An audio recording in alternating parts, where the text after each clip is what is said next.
Let me know if you're watching this in 4K.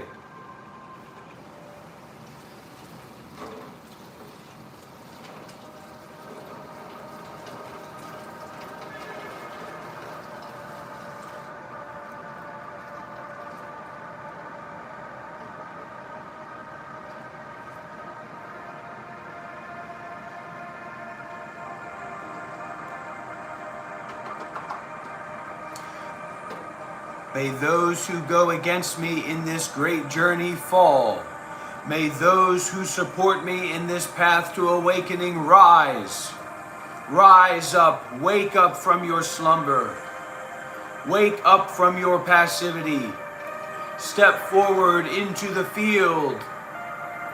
Step forward to recognize your nature, that which is only awareness.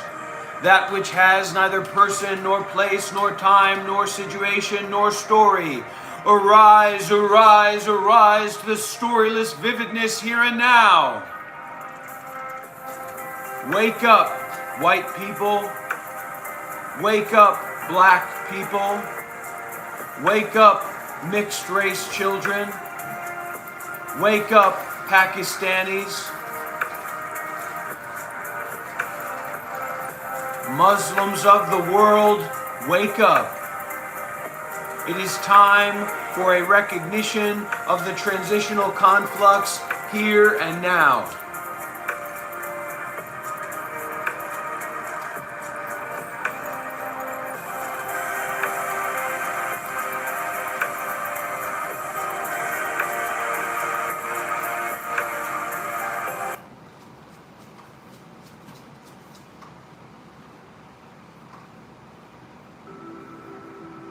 This inherent self-awareness does not derive from anything outside itself.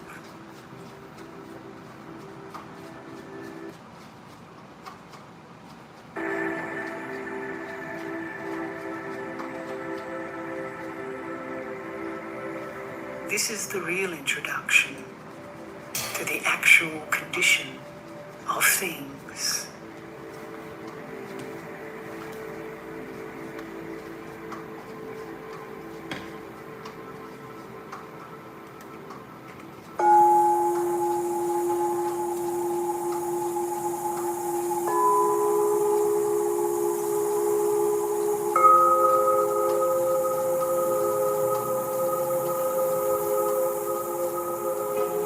Introduced in this way, through this exceedingly powerful method for entering into the practice, you discover directly that your own immediate self-awareness is just this and nothing else.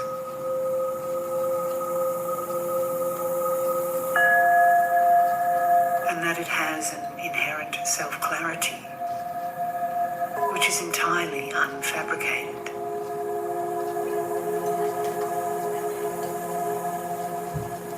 How can you then speak of not understanding the nature of the mind?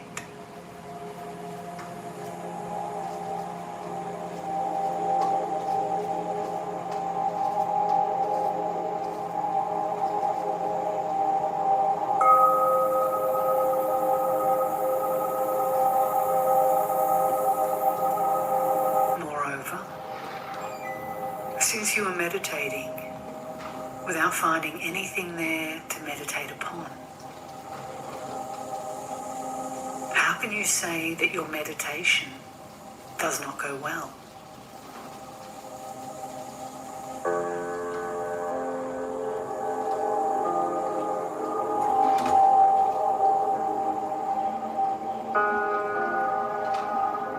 Since your own manifest intrinsic awareness is just this,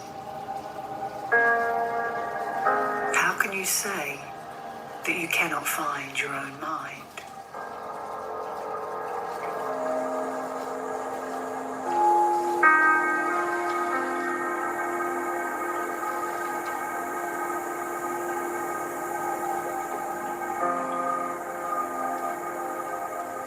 The mind is just that which is thinking.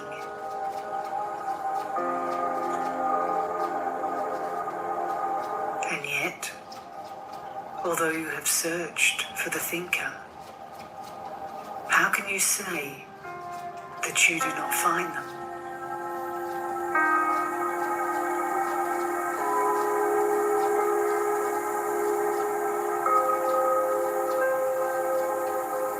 With respect to this, nowhere does there exist the one who is the cause of mental activity.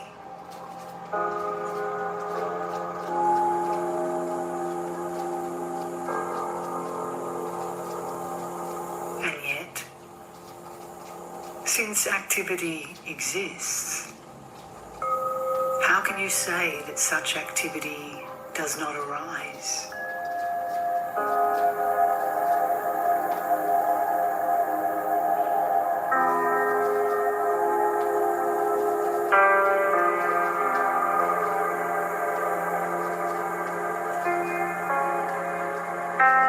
Since merely allowing thoughts to settle into their own condition without trying to modify them in any way is sufficient, how can you say that you are not able to remain in a calm state? Is enough. So what are we busy with? Striving and struggling.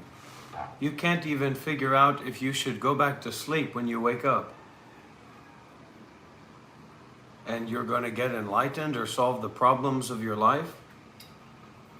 It is sufficient to let thoughts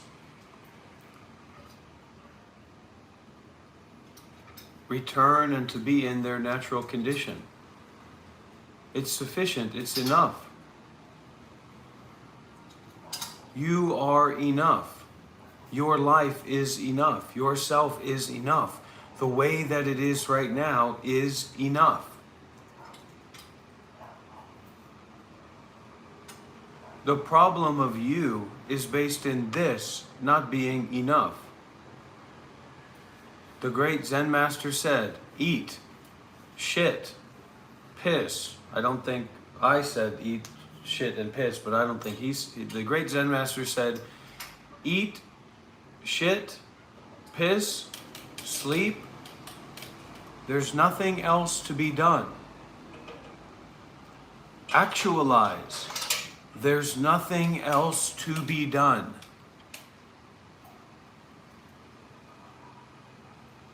And if you can't actualize that, you can't even rest, you can't even relax, you can't even enjoy your life, then you better get to work, creating meaning and enjoyment and joy. And what we find, what I have found, is that there's no greater joy and enjoyment than doing good deeds with mindfulness and detachment, concerned with the Buddha, the Dhamma, and the Sangha, being of service. Like somebody stuck in a hotel room alone, wondering why they feel bad, wondering why they're going through difficulty, because they cannot accept that this is enough. And not being willing to accept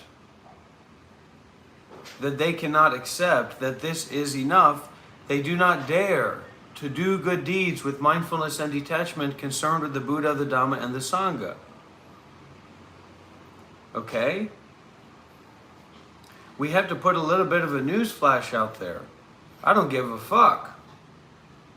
You come here and watch this, or you come here and think about this. That's not my business, that's your business. My business is to inspire myself enough, here and now, to do good deeds with mindfulness and detachment, concerned with the Buddha, the Dhamma, and the Sangha. So, thank God, thank Buddha for the YouTube algorithm.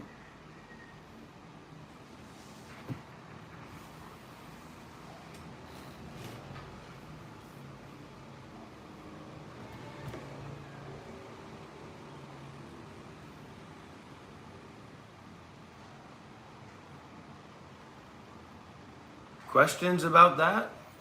Is that understood? This is enough? But you cannot practice this is enough. You cannot be transcendental and spontaneous in this is enough. That's why you wash the dishes, you clean up the house, you mow the lawn, and I get to sit here and be enlightened. That's the idea. And that's a good idea. Can you do that? If you can't do that, if you can't realize awareness, if you can't recognize awareness, then you better make sure that the house is clean, that the money's coming in. And if you can do that, then you can do anything freely.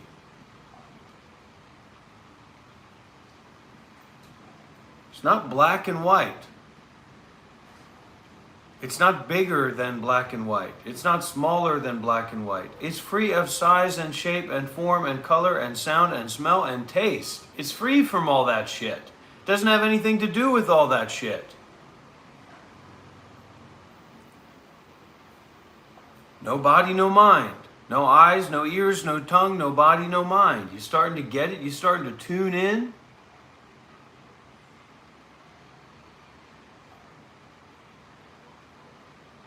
Stop smoking weed.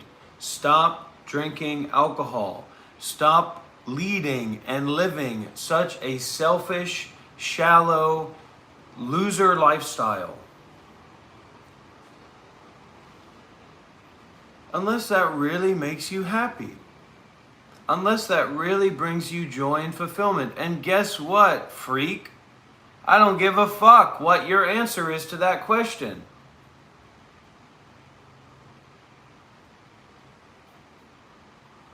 You're here watching me. I'm not there watching you.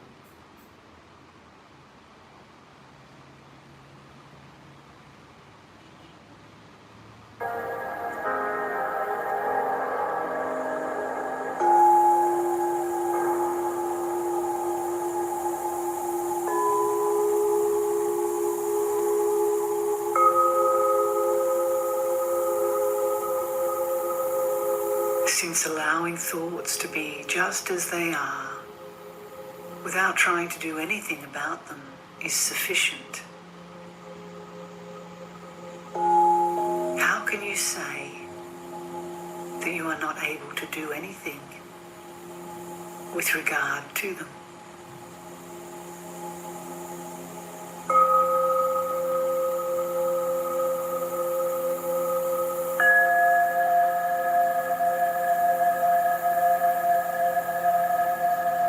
Since clarity,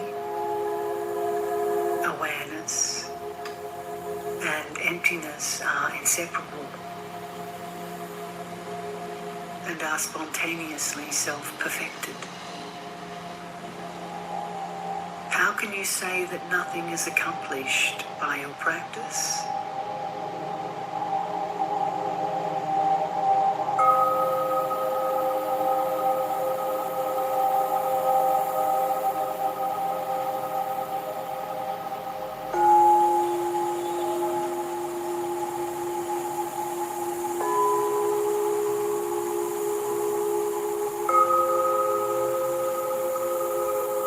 Since intrinsic awareness is self-originated and spontaneously self-perfected,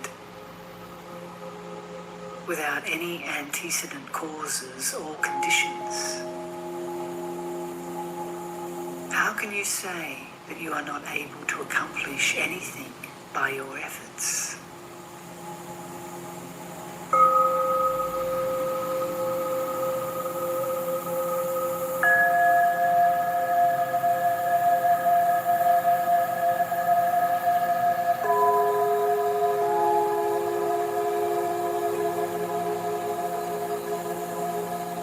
Since the arising of discursive thoughts and their being liberated occur simultaneously, how can you say that you are unable to apply an antidote? We do not have faith in awareness.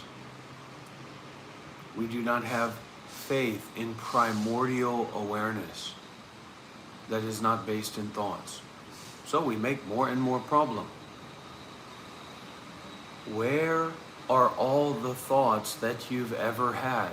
Some thoughts may come to mind when you posit that notion, when you posit that idea. But where are all the other thoughts that were, that are, that could be, that should be important, etc.? Where is Donald Trump when he's not there? Where are you when you're not there? Where is all the dreams that you ever had?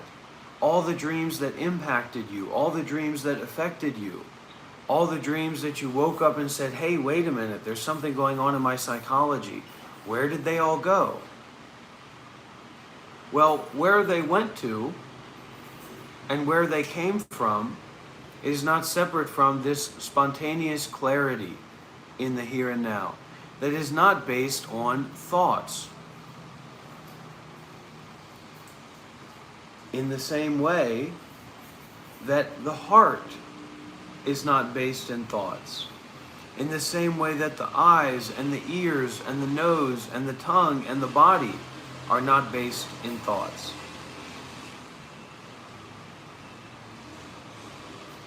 Only thoughts are based in thoughts. And thoughts are self-resolving. Thoughts resolve themselves. Thoughts disappear.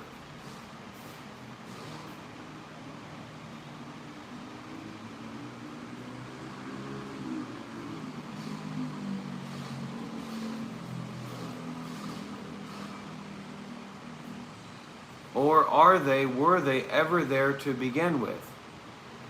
Did yesterday disappear? Or was yesterday ever there to begin with?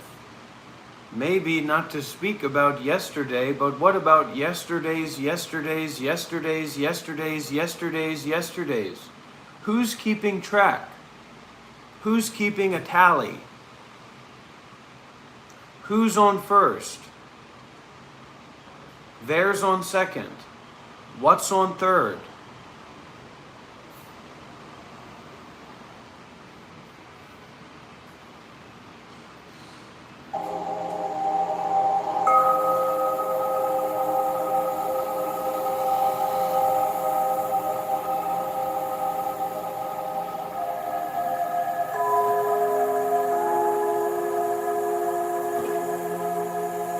Since your own immediate awareness is just this, how can you say that you do not know anything with regard to it?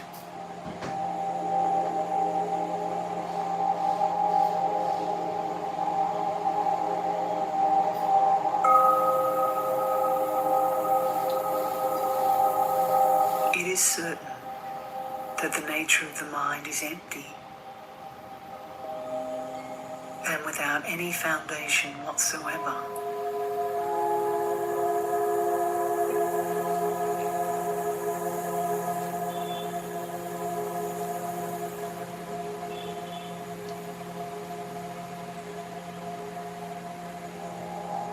Your own mind is insubstantial, like the empty sky.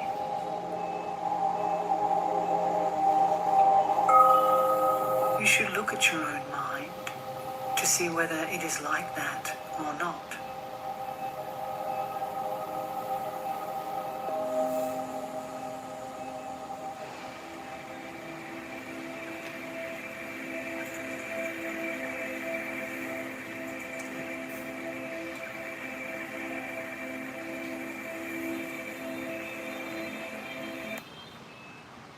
Okay.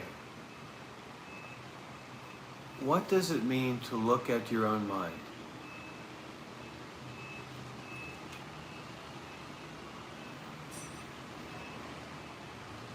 Does it mean to think about things? What about looking at a car? Does looking at a car mean thinking about a car? What about looking at a tree? Does looking at a tree mean thinking about a tree? So what is it to look at our own mind?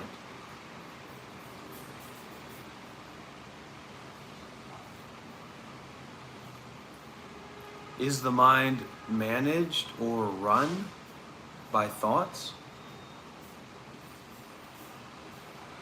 Yes or no? If, for example, you're feeling depression or you're feeling anxiety or something like that, can you use thoughts, coarsely to shift that? Don't be anxious, don't be anxious, don't be anxious, don't be anxious, don't be anxious, don't be anxious. Does that work? You are invited to look at your own mind. Being without any view that decisively decides that it is empty. It is certain that self-originated primal awareness has been clear and luminous from the very beginning. Like the heart of the sun, which is itself self-originated.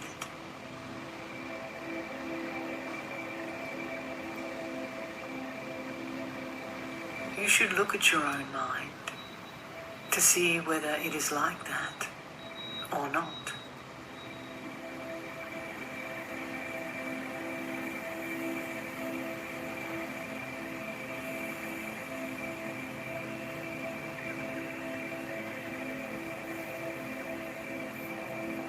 It is certain that this primal awareness or gnosis, which is one's intrinsic awareness, is unceasing,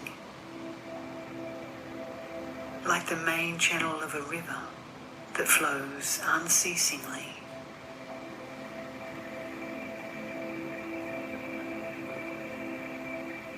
You should look at your own mind to see whether it is like that or not.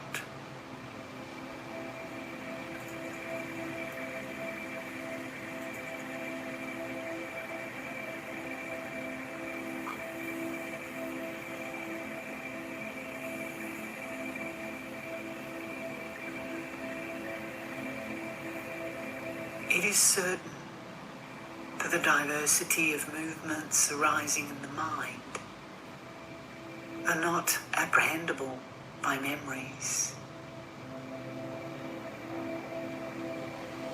They are like Pause. Anybody know what I've been getting off on lately? Is anyone curious about that? What I've been getting off on lately? It's actually something that's been coming up from my younger years.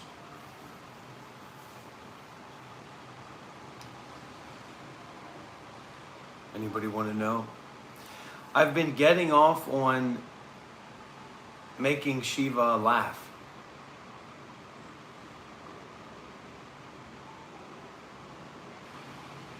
So you may see I'll say something like, because it's really joyful to make people laugh. It makes me laugh. It's empathetic joy. And there's always in the modern context, laughter is some kind of it's supposed to be disrespectful or aggressive or mockery through, you laugh because you're mocking someone else. That's the kind of nasty laughing.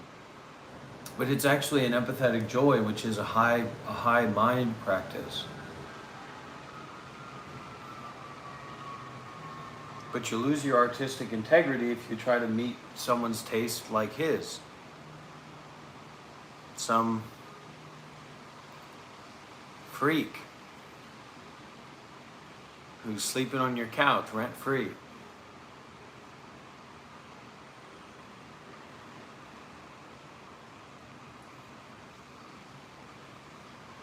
But listen closely to this.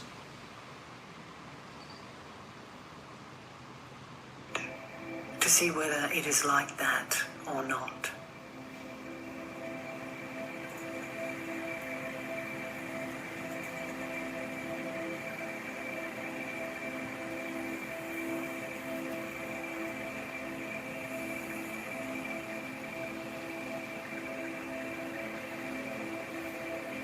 It is certain that the diversity of movements arising in the mind are not apprehendable by memories.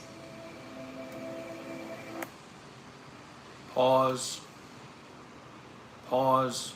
Anybody hearing this? Anybody hearing what's being said here? Does that sound a little bit familiar, a little bit sneaky? Anyone hearing that? What's being said here?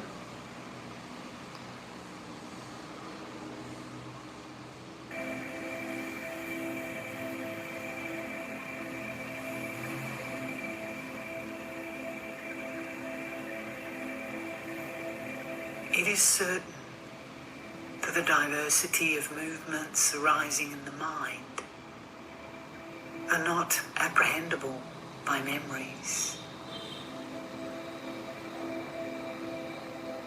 They are like insubstantial breezes that move through the atmosphere.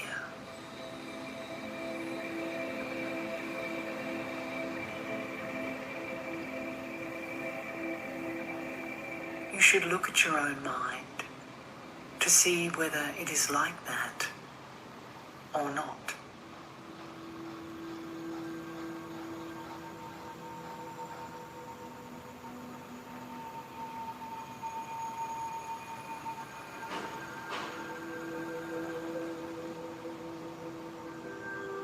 It is certain that whatever appearances occur, all of them are self-manifested. Like the images in a mirror being self-manifestations that simply appear.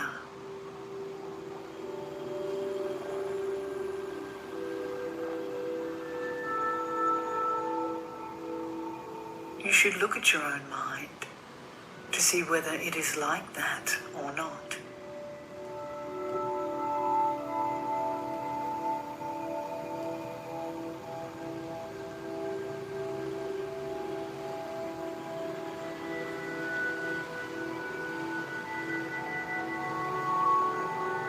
It is certain that all of the diverse characteristics of things are liberated into their own condition.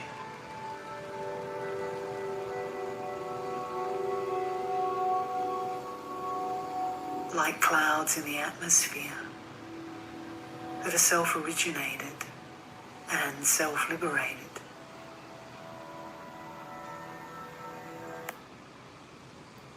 Bringing to mind depth, well, death.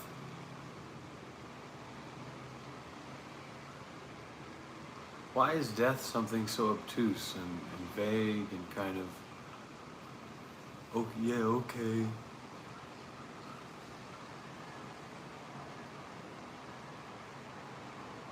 I mean, this body is not strong. It's not made out of metal. Even the Twin Towers fell, didn't they, Shiva? Mm-hmm. Who did 9/11, Shiva? Be honest. Just be honest. The Jews. So anyways, think about death, Shiva, instead of your weird political conspiracy theories.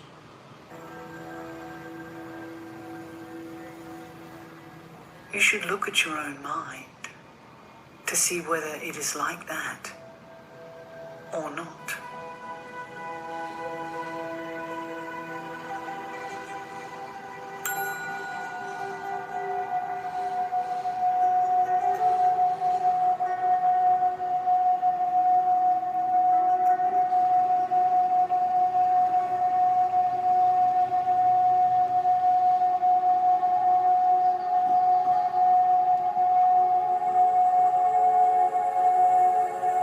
There exists no phenomena other than what arises from the mind.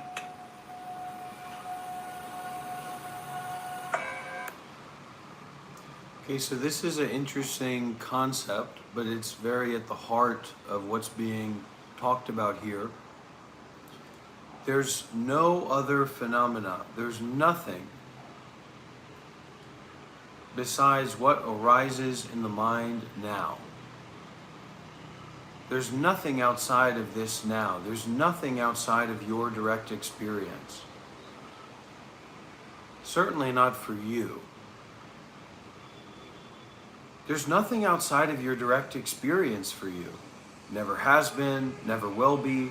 Maybe there could be something existent outside of your mind now, but you've never experienced that.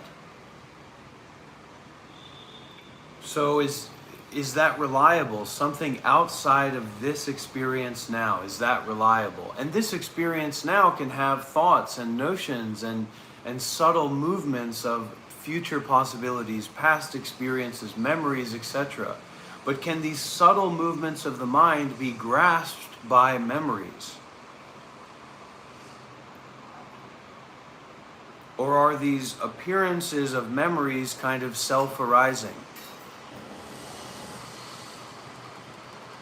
Just arising as they are here and now. And not necessarily alluding to another time and place outside of our direct experience, but more so a kind of reverberation in the water, like a stone dropped in a still pond, from direct experience, through direct experiencing.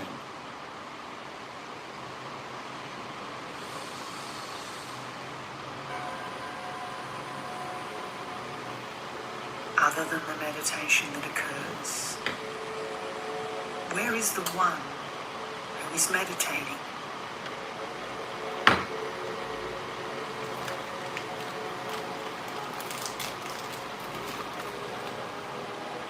There exists no phenomena other than what arises from the mind.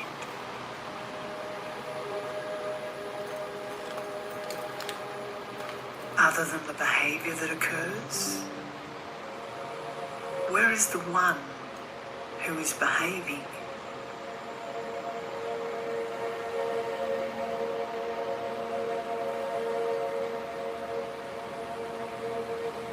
There exists no phenomena other than what arises from the mind.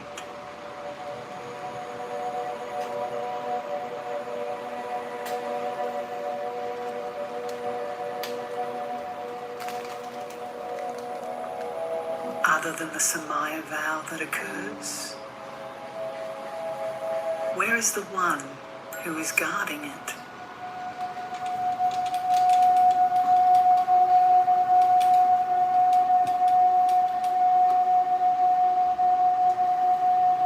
There exists no phenomena other than what arises from the mind.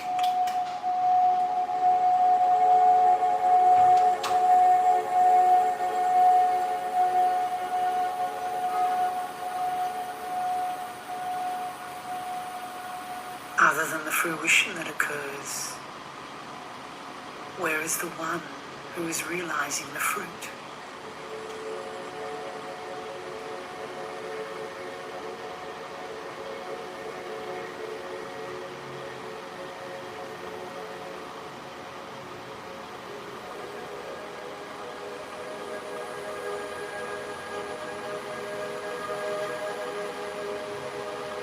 You should look at your own mind,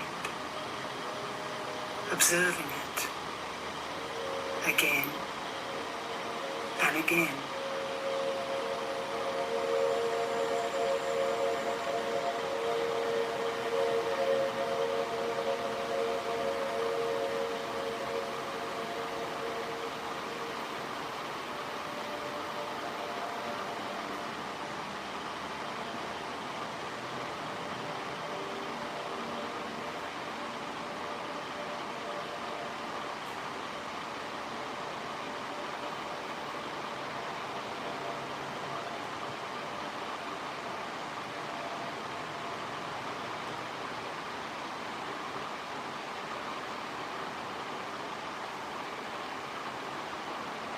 When you look upward into the space of the sky outside yourself, if there are no thoughts occurring, that are emanations being projected. And when you look inward at your own mind inside yourself, if there exists no projectionist, who projects thoughts by thinking them, then your own subtle mind will become lucidly clear without anything being projected.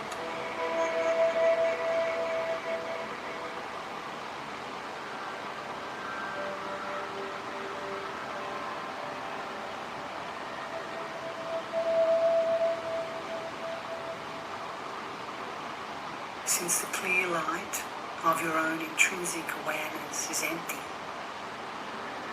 it is the Dharmakaya.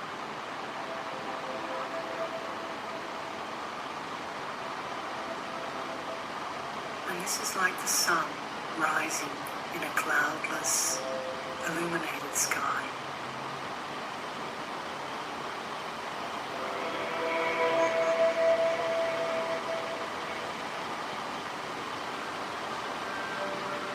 Even though this light cannot be said to possess a particular shape or form, nevertheless, it can be fully known.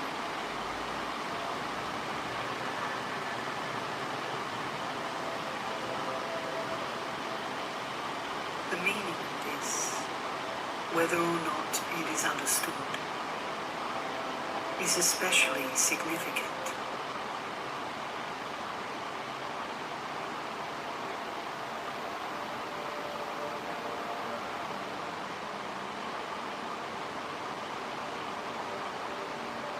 This self-originated clear light, which from the very beginning was in no way produced by something antecedent to it, is the child of awareness. And yet, it is itself without any parents. Amazing.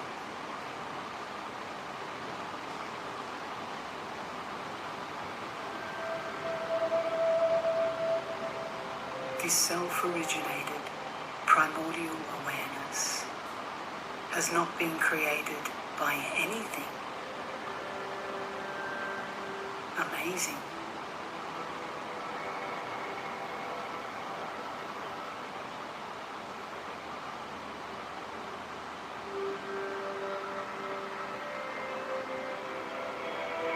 It does not experience birth, nor does there exist a cause for its death. Amazing.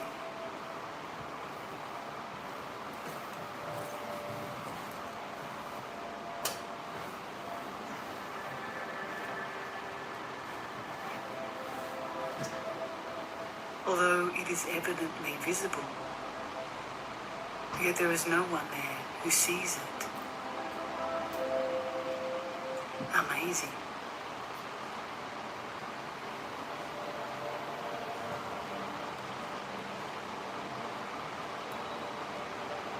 Although it has wandered throughout samsara, it has come to no harm. Amazing.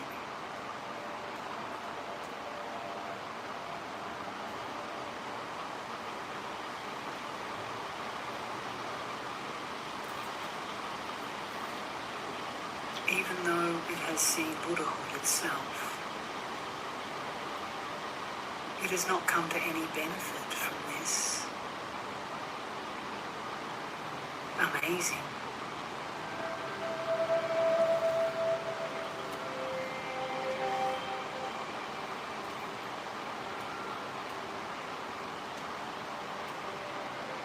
Even though it exists in everyone, everywhere, yet it has gone unrecognized. Amazing.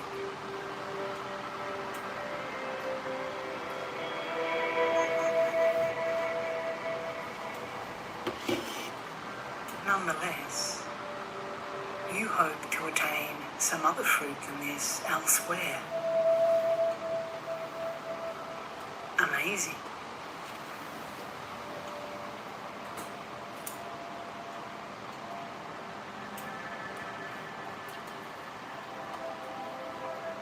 Even though it exists within yourself and nowhere else, yet you seek for it elsewhere. Amazing.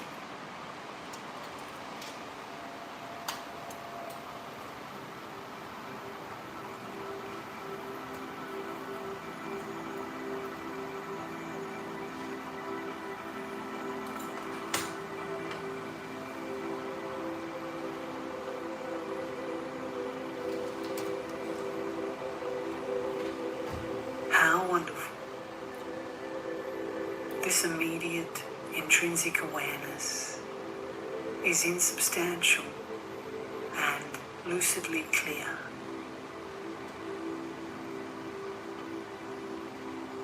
Just this is the highest pinnacle of all views.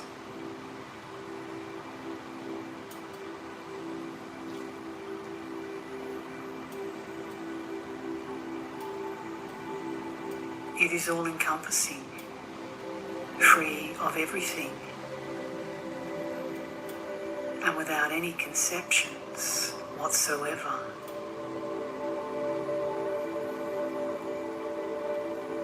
Just this is the highest pinnacle among all meditations.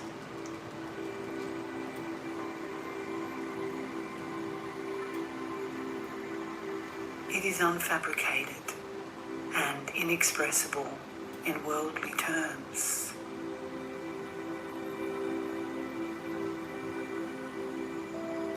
Just this is the highest pinnacle among all courses of conduct.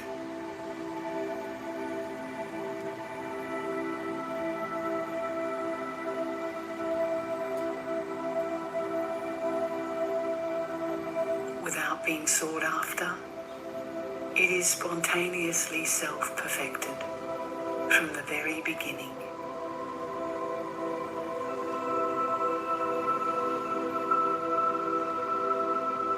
Just this is the highest pinnacle among all fruits.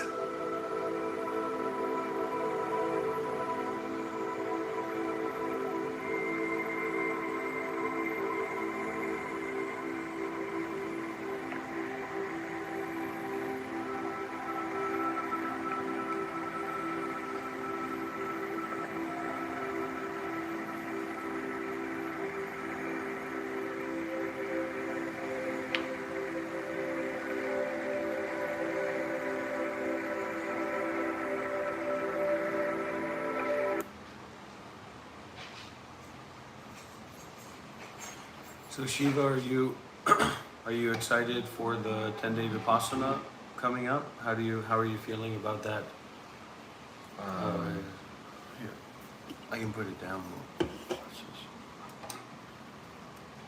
I have a 10-day Vipassana coming up in 2 days from now, on the 7th. And I am excited. And I'll make my intention to sit in silence fully. Because last 10-day retreat I was making eye contact and it was a little bit social. But I really want to go deep and we'll see what the benefits are of that. Is there anything that we can do to support you in your upcoming retreat and your aspiration for that? I haven't really thought of that. It's not really something that people can support me on. It's something that I have to do myself or support myself. So I look forward to going for 10 days and I hope that you give me the blessings, and you, Dr. Rob, and as well as people on this live stream for me to complete this 10 days. So wish me the best of luck so that I don't quit halfway. I had to, the first 10-day Vipassana retreat I did was absolute nightmare. It's horrible. I had to do everything I could to not become schizophrenic. And I got through it, but then by the end of it, I was totally discombobulated because there wasn't any real context. There was no wisdom context that I had at that point for what I was doing and how I was living my life.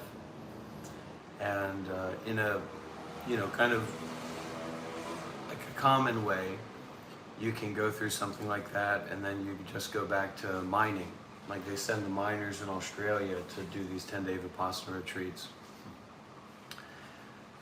But in the more serious situations that happen, you can have someone who, there's a story of someone who went through one of these retreats and basically became completely discombobulated. They had no idea what was going on, who they were, or what this meant, or they had no wisdom context for their experience. And from the way that I heard the story, the 10-day Vipassana organization had to basically call up these people's family members, which also had no wisdom context, to pick that person up. And then that person was like, because all they knew was this Vipassana tradition, they were like sending emails and trying to reach out and trying to get help. And there's nothing, the 10-day Vipassana doesn't really offer anything like that, like aftercare, after counseling. So that person ended up taking their own life. And this kind of thing is probably a lot more common than you would expect or we would know about, because you wouldn't hear about it. Because if people go to a 10-day Vipassana retreat and their ego or their self basically gets discombobulated, because you can't just meditate yourself to enlightenment, and if you do meditate seriously without a background of virtue and sangha and community and a wisdom kind of context, how's that going to work out? Most people, I'd say, in the West are not really put together very well. But their families wouldn't connect the two because it's just a meditation retreat. So, why would they think that would lead to this person making a choice like that? Yeah, this is in Vietnam. This is in the Goenka tradition. The Vietnamese love meditation. If you are a big teacher or a teacher and you're doing a meditation retreat, there's hundreds of people that will come and participate. I remember one time I was working with the organizers from my teacher's tradition here in Vietnam, and it was during COVID. And they organized this retreat, and at a certain point, I think it was the first day or second day, something like that, the whole Zoom meeting maxed out. So I was this young monk leading a retreat with more than 300 Vietnamese yogis on Zoom. And I got frustrated with the organizer because I said, you cannot, that's the last thing you ever want to do, is have a cutoff point when you have this influx of energy. And of course, eventually, most people don't stay for the full retreat, but they wanted to see what was going on. And that was so difficult experience to go through. And then I think like combined donations from that at the end of that retreat was like $2,000 or something, after this 10-day I think it was a 2-week Vipassana retreat that I led. And I had to take notes and create Dhamma talks and all that kind of stuff. It was really, I was not prepared, but I learned a lot from that experience in terms of guiding people and just being the head of leading in that way, leading a meditation retreat environment. But I've never done anything like that in person. So I've never led a meditation retreat in person, like maybe a 1-day retreat or a half-day retreat or a couple days here and there, but I've never led like a week-long or 10-day deep retreat. But I feel like I'd be very able to do that, if it came up. I would be willing to do that.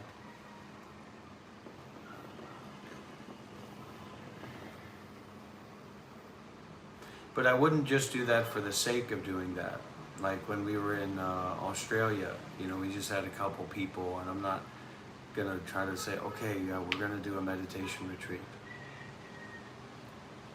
because not enough need for that. It's more of a need for people to just be in a space that's concerned with mindfulness and detachment together and just kind of unfold, I think is very powerful.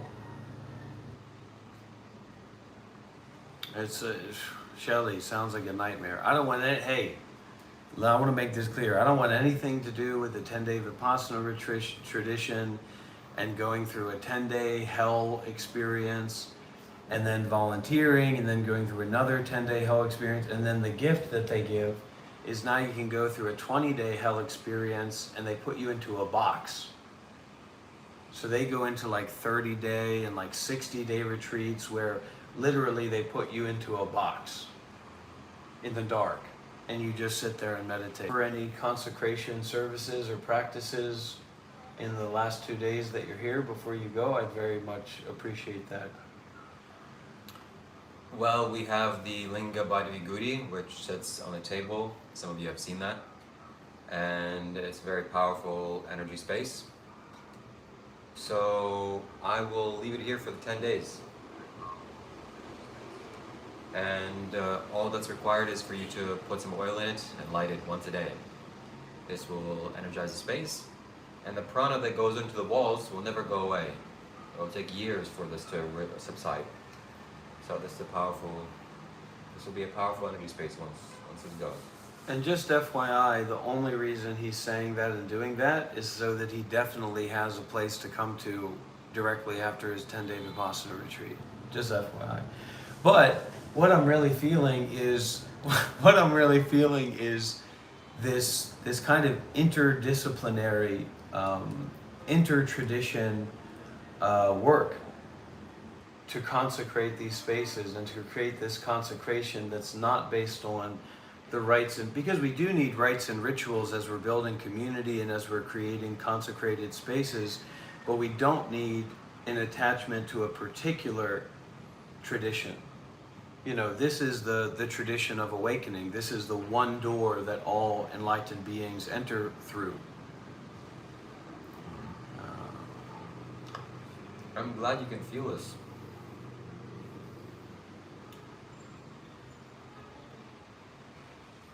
Yeah, I'm glad you can feel this energy. And that maybe these memories or these trauma signals or these fear signals are in fact the gateless gate itself. You know, kind of opening, it's a kind of invitation. It's an invocation of the mind itself.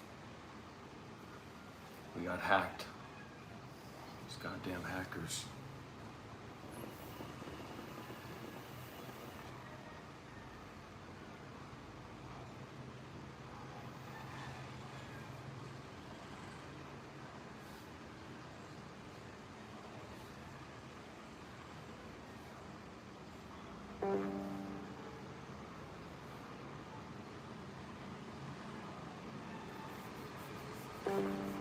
And Shiva, I can't speak for your community of, I don't know, how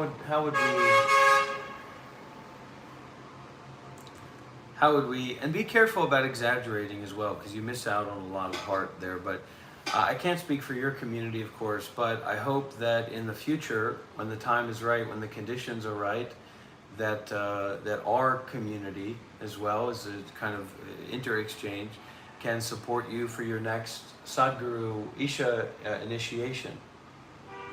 What is the next one? The first one is Shambhavi, and the second one is... I don't know, I'll have to check. Yeah. Well, you just fucking ruined it. Anyways, yeah, he's a Sadhguru devotee, all right. But yeah, that's coming up next. I want to go get more initiations.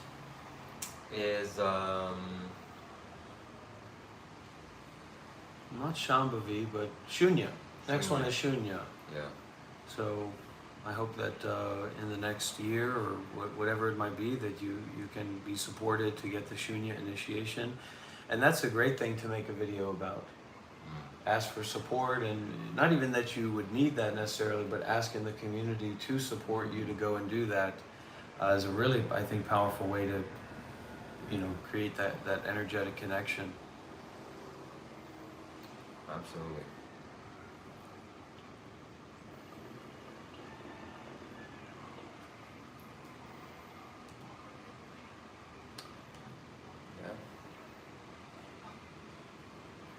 that this kind of anxiety or trepidation or sensitivity is actually a doorway to awareness. Rather than, because I used to go through this thing where I'd be saying something and then I'd forget what I was saying. But at a certain point I transitioned, my understanding transitioned to where I considered that forgetting to actually be a kind of remembering awareness. And that's where the faith comes in. Because the worldly faith is in the faith in memories or thoughts or conceptual narratives, story basically, that overlays direct experience. So why not transition that faith into awareness, and then of awareness as well, a faith in and of awareness.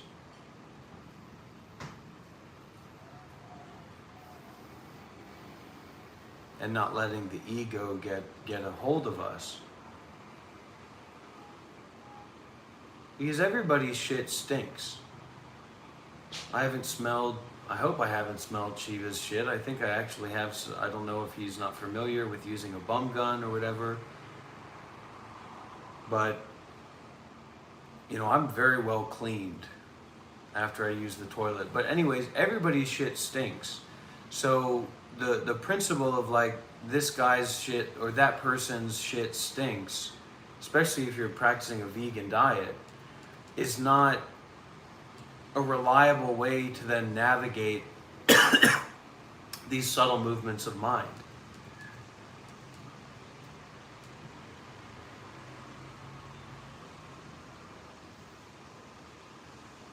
What is our relationship with awareness? What is the context of our coming together?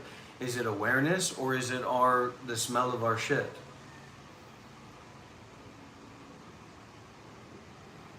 And then considering that the shit can actually be a fertilizer for the good seeds that we wish to plant.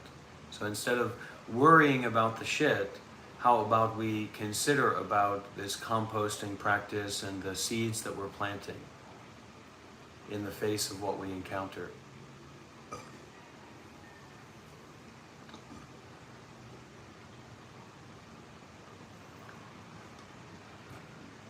Consecration is like holy cleaning, and conversation can also be like holy cleaning. This sharing, this exposure, this vulnerability. And don't forget, poppies, I have a $500 New Zealand Best Buy gift card for you, honey. So don't forget to reach out.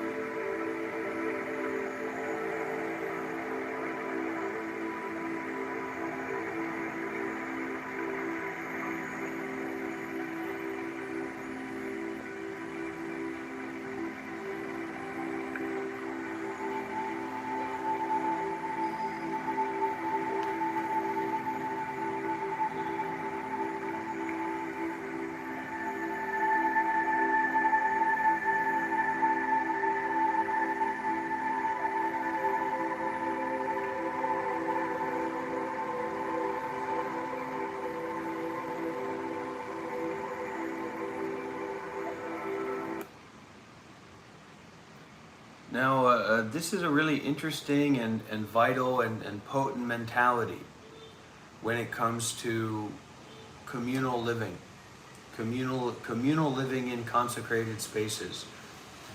We grew up in a certain culture with a certain background. So Myanmar people eat Myanmar food. Helps them to be relaxed, to feel at home, it's a basic need, the basic conditional need.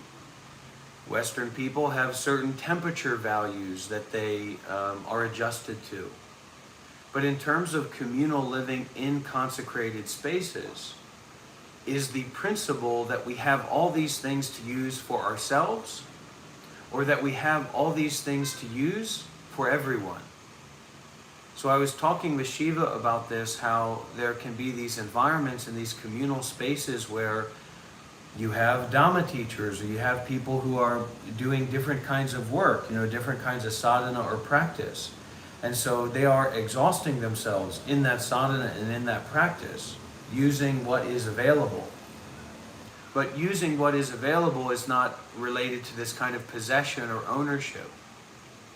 So how can we change this perspective of what we have, and it can go into actually living together physically in community, but using what we have for everyone. And then also meeting some of the standards for comfort and for rest that we conditionally need. So that it's not all about ego, it's more about sadhana, it's more about our practice, it's more about supporting each other, not just through these ego values that we hold on to, but through a willingness to give and to share and collaborate and cooperate and communicate, etc. It's so, so vital. But our egos get in the way in such a way that, let's say that me and Shiva we're live streaming all night. We're live streaming 20 hours out of 24 hours if we really get into it. And by the end of that, the minds are exhausted and they're sensitive and they're vulnerable and they're weak. So what is it going to be like if a big fat mistress of the home comes along and says, look at the mess that you've made in that state? Versus a community or members of the community saying, okay, wow, this is an opportunity for me to clean up and take care and prepare for the next practice for the yogis. It doesn't need to be about me being a teacher or Shiva being a teacher or whatever, or anyone being a teacher. But what are we concerned with? And then if there's concerns with what we are concerned with, how open can we be to communicate with each other about that? And how problematic someone's self-fixated value of just like smoking weed ruins all that. Ganja's always good. And so this ruins the consecration of these spaces and these environments. This is a post-scarcity society. We need a post-scarcity mentality. It's disgusting.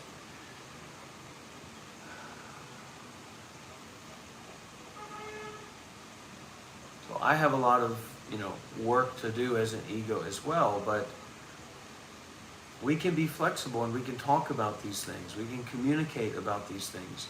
And there's a degree of our willingness to communicate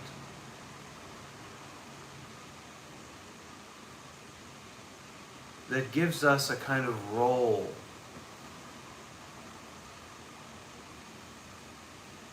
in community.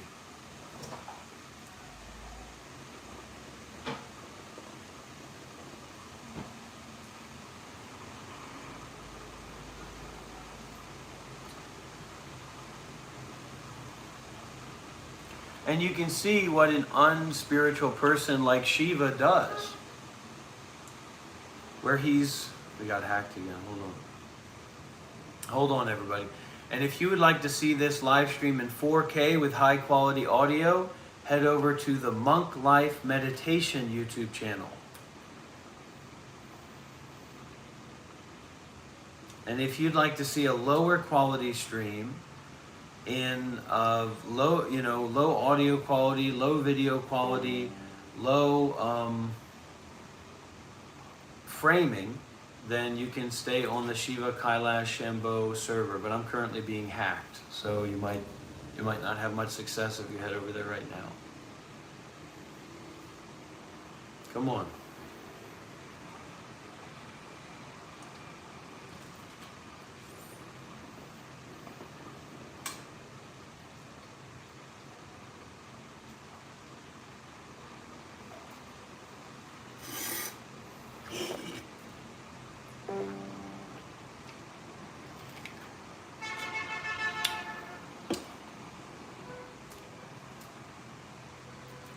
So you can kind of see what a low potency spiritual individual has to do in these environments.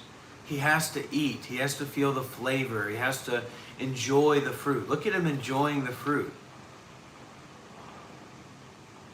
Whereas me, I can just be here. Little bit of lime Pepsi with no sugar, little bit of coffee, little bit of hookah, and I'm 100% on the level. He needs to go back and forth, back and forth, back and forth to eat fruits, to feel something, while I'm busy feeling the awareness of mind. Okay? And another value of that community space as well, although we can't get too stinky cunt about it, we have to be careful about that, is, hey, but I'm gardening, who cares about your spiritual stuff? Why don't you clean up about yourself? We also have to be able to hear those people. A part of communication is a willingness to step back from what we're holding on to. Even if what we're holding on to is this ideal about teaching and practicing, etc.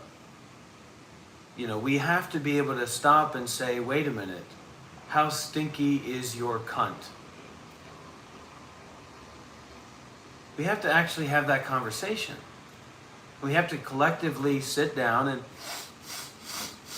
take a whiff and say, wait a minute. It's not that stinky, and you're right. We can help clean up a little bit more. We can be a little bit considerate. At least to have those kinds of conversations. But there's nothing wrong with hard lines as well. I mean, imagine a house made up of squiggles, not to have a paranoid schizophrenic attack.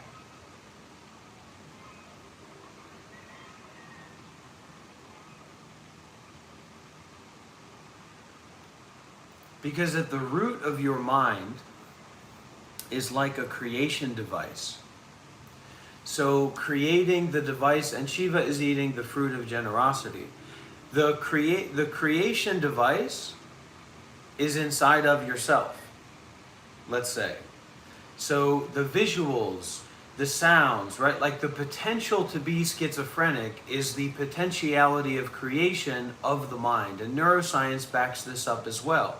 So just as much as you can hear a voice from your computer or from your phone, you can hear a voice from the air conditioning machine. Don't freak out. I'm doing everything that I can to hold myself together.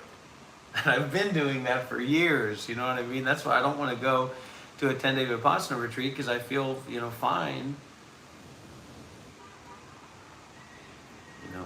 I don't want to have a schizophrenic breakdown. Well, you'll have one. That's your wish for me? Go through spiritual psychosis again? I'm going to consecrate it. You're going to wish for me to have a kind of schizophrenic episode. Thank you. Thank you, Shiva. Blessings for you. No problem. May I become schizophrenic, may I become schizophrenic, may I become schizophrenic, may I become schizophrenic, may I become schizophrenic, may I become schizophrenic. And a lot of people do need residential care. And we can offer that, but it has to be a powerful, consecrated space. And the stones are being set in place to make that happen, whether I like it or not. I'm not saying that's what I want, but those stones are being set in place.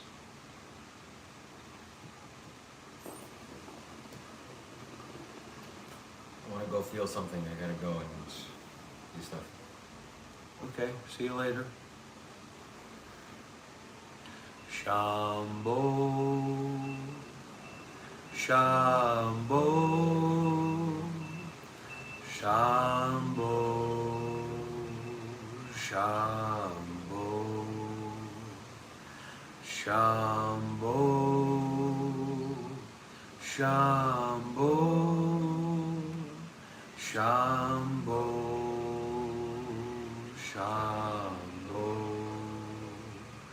Shambho, Shambho, Shambho, Shambho.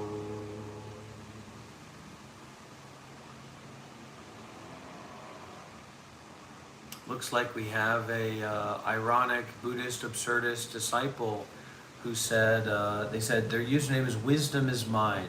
And that's very ironic and kind of sarcastic direct pointing, because wisdom is the absence of possessionality. The essence of wisdom is the impossibility of ownership.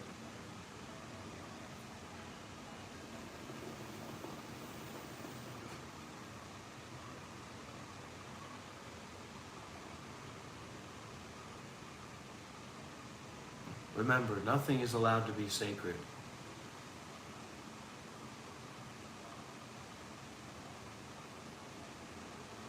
And it kind of works out because there's a kind of truth in that.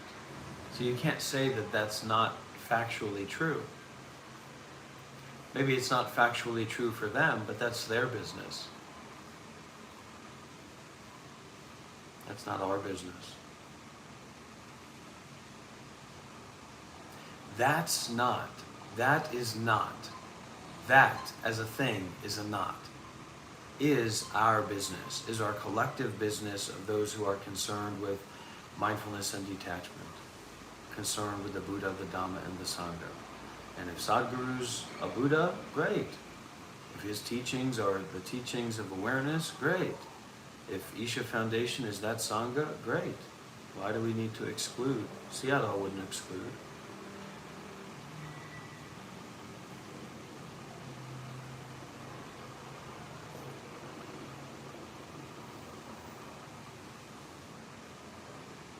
We have a lot of weird ideas about everything becoming one that's not realistic.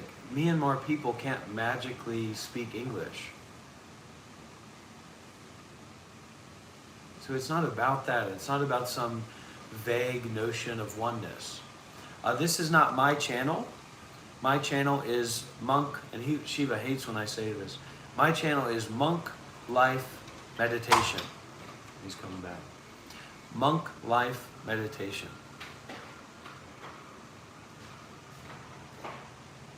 We're live over there in 4K.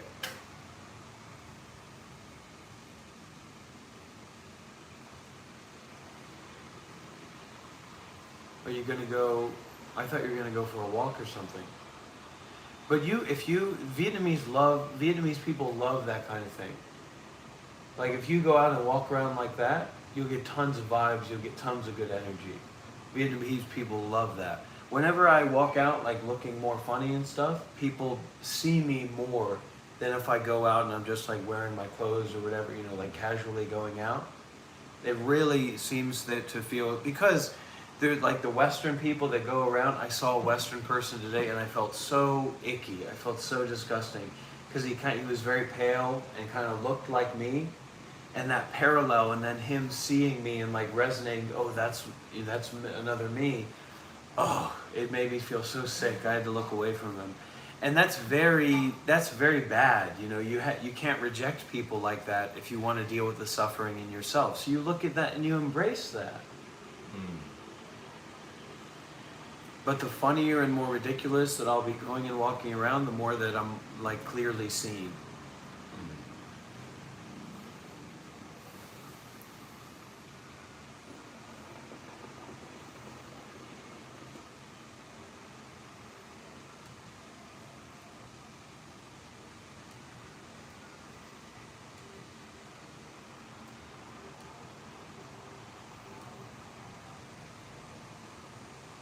Because Vietnamese people are very not liking like a heaviness.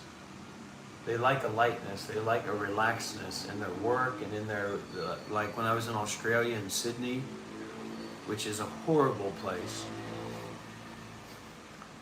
Sydney, Australia, and like all the coffee shops, and even when I was looking online for the coffee shops, they all have like this food. They're all showing food that you can go and get and then move on. And they were a hip and a step and a stop away from literally the only thing that they would allow you to sit on was a cylindrical metal pole that you had to position your anus over. And if you wanted to relax, you needed to receive a metal pole. That's literally like that's the energy of those people, because they want to be fast-paced and busy and heavy and intense and, you know, so cocaine and all that. No, Australia is really nice, but Australia is very big. So Sydney, Australia is like not Australia. And I found Perth, and I hate to say this, I found Perth very pretentious, and very suburban, which is, can be nice. And of course, Ajahn Brahm is nearby Perth. But I think there's a lot in the bush. So I'm thinking at a certain time, Dhamma road trip in Australia, and and they haven't earned that pretentiousness at all. It's just stepping from colonial, and I'm very icky talking like this. It's very gross. It's very triggering my trauma and stuff. My ego stuff is very gross. But people can relate to this, and I'm trying to move away from that way of talking. And I was thinking about that, and I actually had a nightmare about this. Like when I get worked up about the people watching, and I put them into this box, and basically I'm saying, I see you, I know you. And that's the worst nightmare for somebody that really doesn't know you, to be saying, I see you, I know who you are, everybody knows who this person is. I mean, that's the worst. Even in a positive state, that's the worst. So I try to work on that stuff. But so one of the nicest things traveling through Australia, and like the rural Australia, is all these caravan parks that have like full pressure hot water. I know but that's also something to do. That's for Indian people, or that's for Asian people. So Asian people have a heat sensibility. That's why their skin can get very dark easily, right? And the light-skinned Indian people are kind of faking it, and the wealthy Indian people are trying to breed out, am I not allowed to say this? To breed out like dark colorness. But they love that shit, and the Arabic people love that shit too. So they talk about how, don't take a hot shower when you just came out of the cold, don't take a hot shower when you just came out of the heat. But for the white color, the more white color oriented, even like South Korea, they can have very light skin, and the Vietnamese can too. That you can have a sadhana, you can have a practice of this deep heat immersion, like the hot springs in South Korea.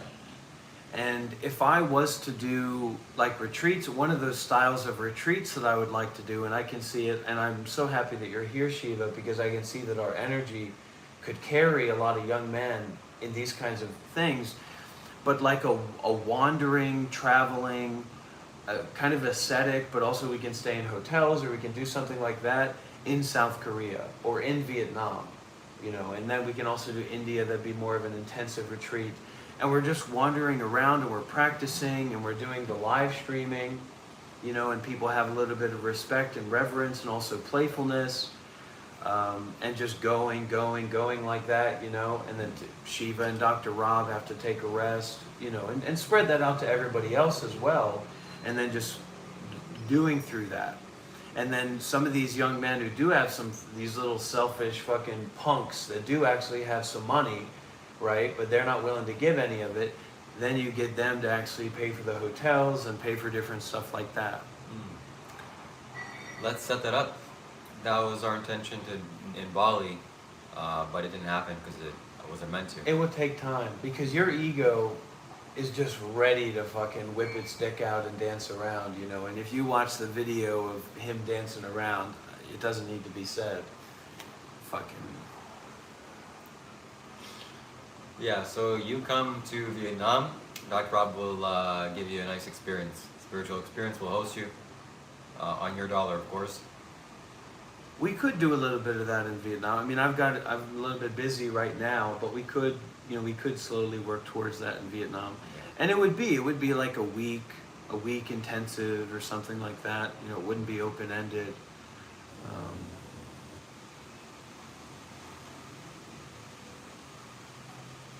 And as my teacher has always taught, he recognized me as a meditation master and it was so funny. He said, he was speaking in English, so he usually when he travels, I think I'm also not supposed to do this at the level that I'm at, but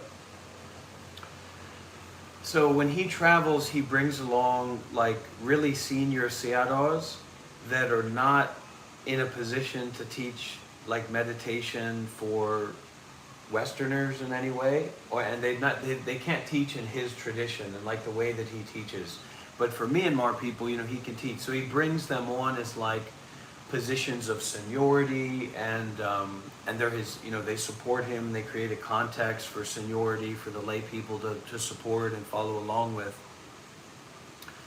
And he was sitting there, and it was this up in Hanoi, this 3-month retreat, and he recognized Ashen Bodhinyana and me, who was sitting in the back, as meditation masters. And then he funnily said, and kind of sarcastically, that these monks are not meditation masters. These really senior monks that are great, senior monks, but they're not really aligned with his tradition fully.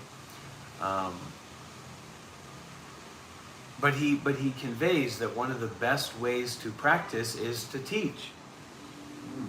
So if you have a young person who's just got a little bit of efficacy, a little bit of understanding, even if it's just scriptural or intellectual, then it's a great practice for them to teach and to share, and to help others.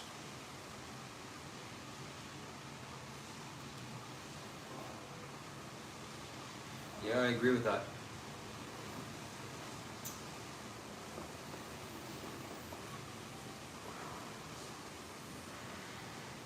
And one of the things that you have to do with these people, these men or young men or whatever, they have to be paying money, because they're not going to lower their ego to you as a practitioner or a teacher, because that doesn't have much value to them. So you have to kind of make them pay money, and it's kind of a little bit convoluted. That's one of the main barriers to that working. Because otherwise they're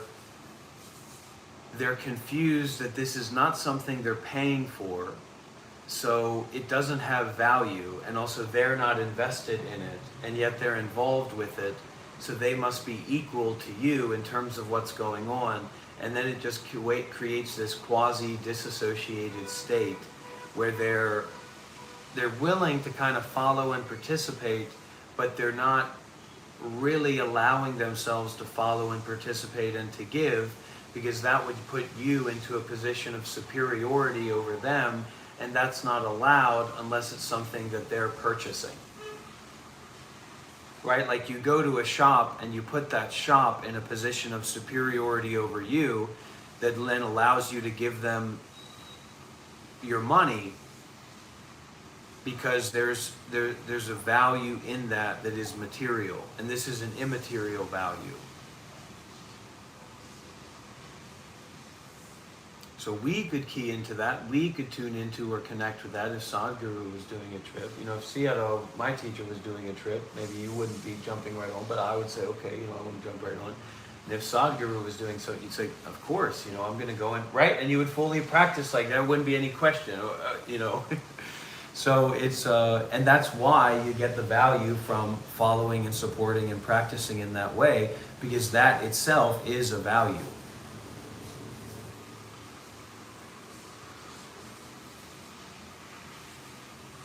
And this is why these places like Vietnam that have knowledge of the Buddha, like India, and especially like Isha Foundation and places like that, Thailand, Myanmar, South Korea, because there's a consecration of those spaces that has a little bit of knowledge that's not based in Western imperialism or colonialism or even the English language, which is a very powerful refuge for people. Even like Norway has a refuge in that if you were to go to prison, it's not a horrible, evil place. And so that's something that we need. We need that kind of context and environment so that our ego can relax and that we can give. And that we can self-sacrifice and that we can be vulnerable.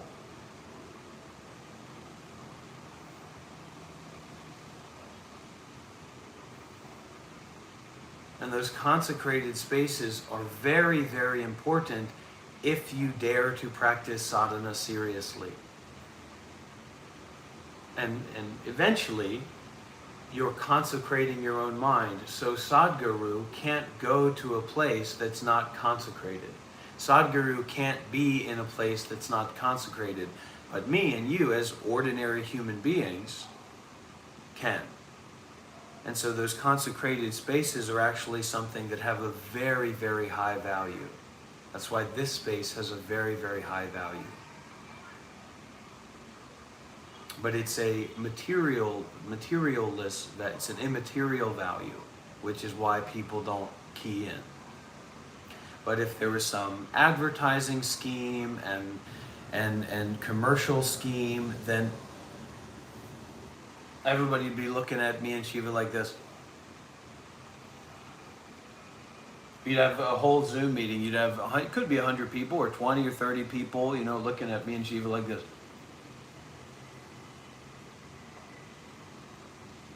And that's not ideal for teaching. You're paying $150 a month. So now when you show up to the Zoom meeting, you're a part of this tradition. So now when you show up to the Zoom meeting, and I don't want any of my followers, supporters, students, spiritual friends to ever show up here. I don't want to see that look on your face, Shelley.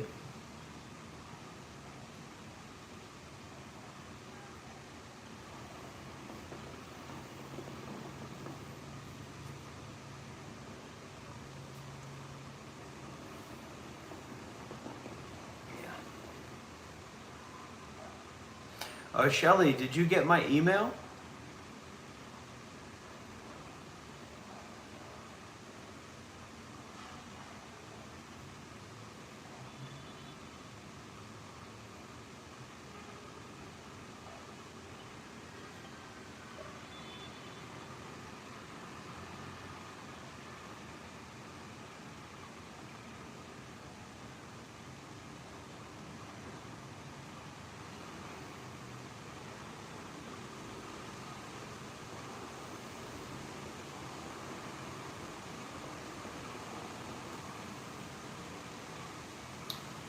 Yeah, we gotta host retreats. We gotta bring people to Vietnam. Good job, Return. Big respect. Check your spam, Shelley.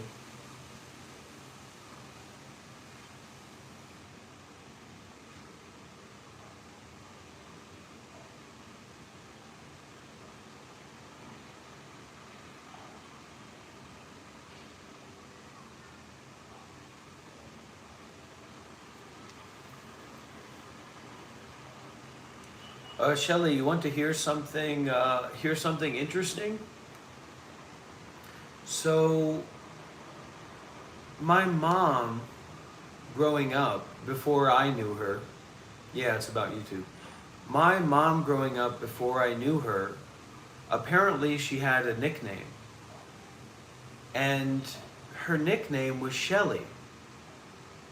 And she hated that nickname. And so me and my sister growing up, mainly me, you know, I was always a bit of the agitator because my dad would always tickle me growing up, you know. I would call my mom Shelley. And she would, you know, she didn't like that nickname, so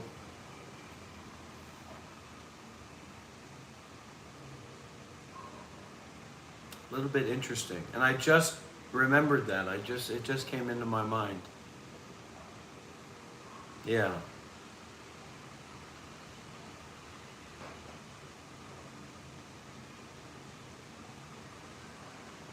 You know, and so maybe a lot of people don't understand this, but, you know, my family isn't Buddhist. They're not very interested in spirituality. I mean, my mom growing up, she always had like self-help books, a lot of different self-help books, and that probably impacted me.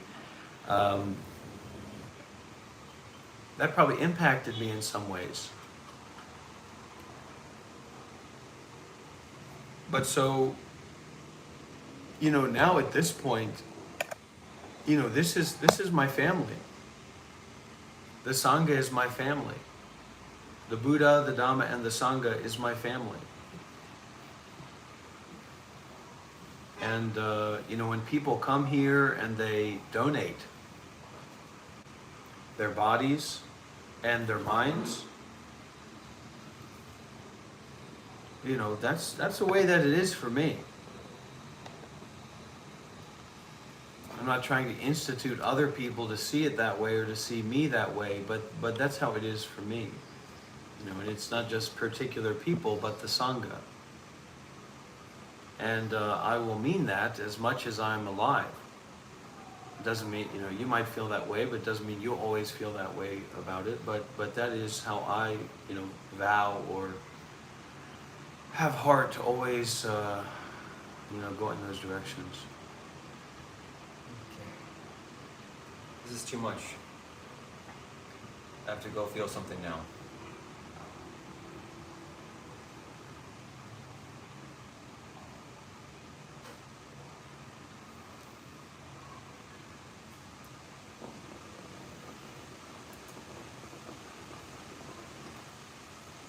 Do we have any questions?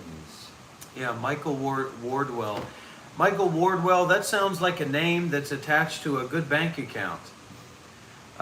Michael Wardell, I'd like to invite you because this is kind of like my friend's channel and I'm kind of helping him out and trying to bring him closer to spirituality and all that. But Michael Wardell, if you'd really actually like to be involved with the community and the practice, you can join us over at Monk Life Meditation. If you just go to your YouTube, you back out of this video and type in Monk Life Meditation, you'll get to tune into the 4K 16:9 full screen live stream. A live stream. Better quality audio, better quality video, and we'd love to have you over there. We'd love to get a piece of the pie, so to speak, and see what you have to contribute and how you're willing to get involved. Now,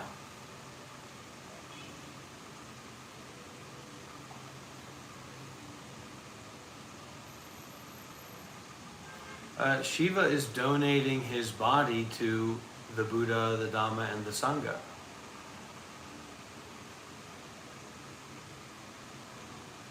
Or to awareness, the teachings leading to awareness and the community concerned with awareness and of awareness.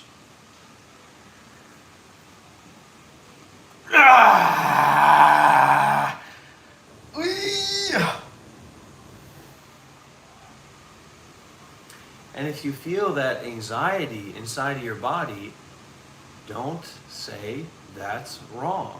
You drink coffee. This is why we don't drink a bunch of coffee and we don't do things like that, because it might be too much too soon. The memories and the convincing and the thought forms kind of appropriate or attach to that sensation. But that's a good sign. That's an energetic sign. That's a sign of potency. That's a sign of immediacy. That's a sign of access to tuning into the directness of this experiencing that is not based in thought.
Can I unplug your PC and charge my laptop? No, just plug it. Just plug in the plug into the. So plug that connects to the computer and I have to plug it into that. No, because it's the computer will. Okay.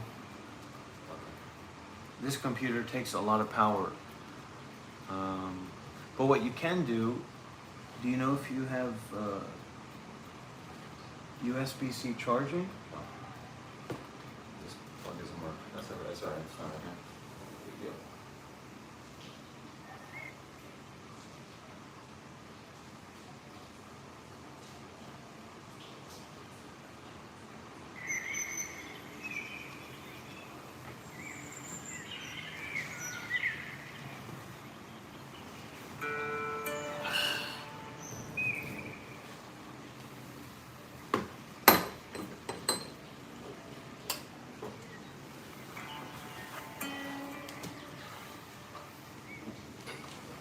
The Great Way is not difficult for those who have no preferences.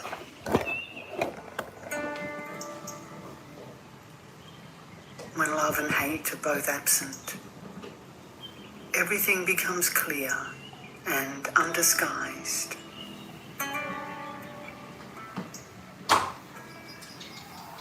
Make the smallest distinction, however, and heaven and earth are set infinitely apart.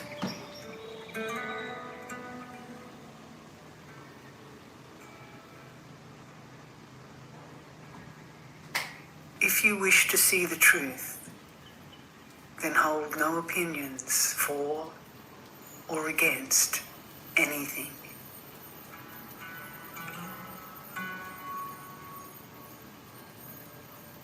To set up what you like against what you dislike is the disease of the mind.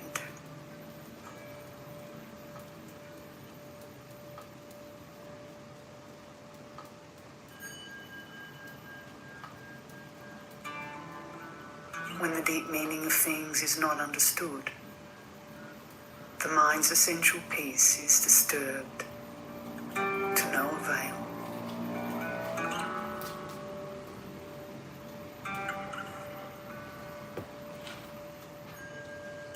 The way is perfect, like vast space, where nothing is lacking and nothing in excess.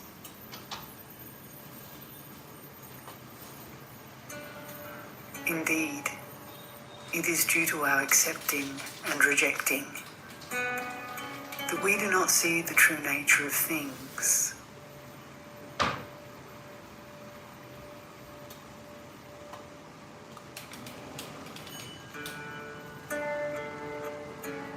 Do not get lost in entanglement with things, nor in feelings of emptiness. But be serene in the oneness of things, and such erroneous views will vanish by themselves.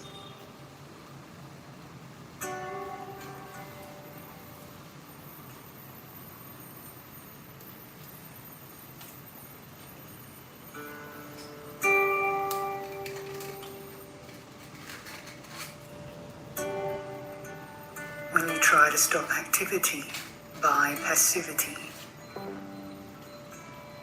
your very effort fills you with activity.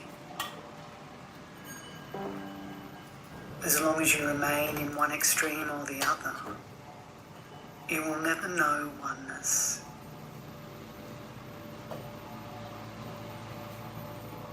Those who do not live in the single way fail in both activity and passivity, asserting and denying the reality of things.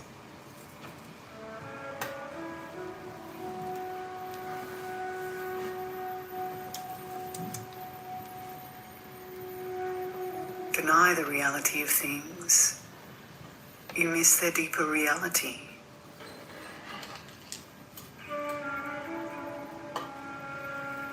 Assert the reality of things, you miss the emptiness of all things.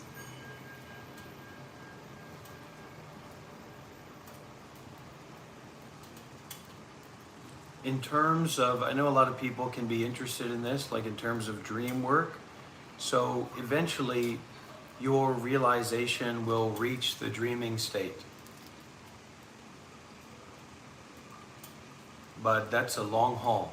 That's a long haul time. And trying to like make your dreaming be a particular way is not, it's more like an effect of the deepening of that realization and that recognition of awareness and that identification of awareness that's not based in a thing. So the thinglessness will basically reach your dreaming state.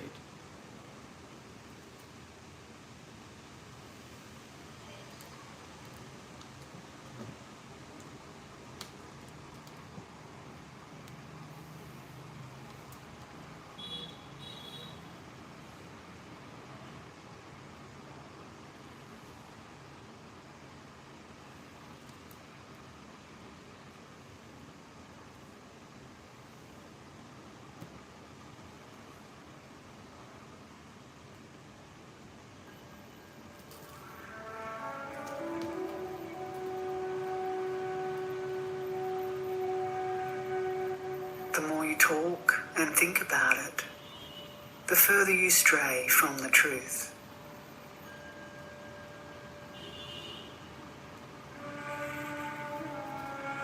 Stop talking and thinking, and there is nothing you will not be able to know.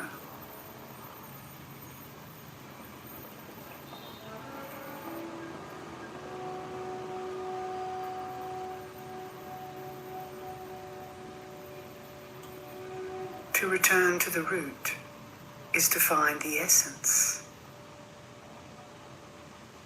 But to pursue appearances is to miss the source.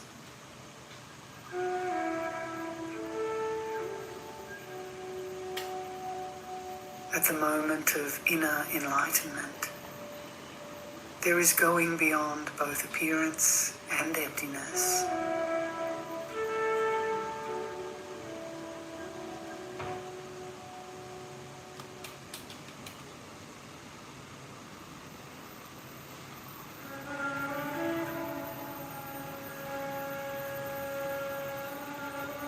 The changes that seem to occur in the empty world appear real only because of our ignorance.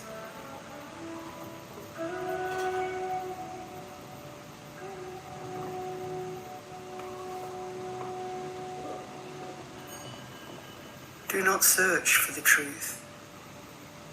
Only cease to cherish opinions. Do not hold to dualistic views.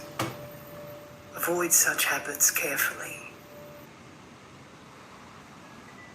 So it's not much of a question of will you teach me, but are you willing to listen to the teaching that's taking place?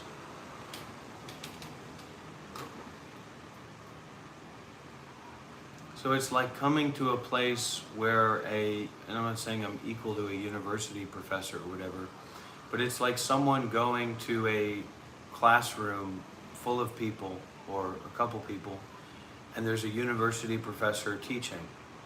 And then you go up to the university professor and whisper in their ear and maybe put $5 in their pocket and say, "Will you teach me?"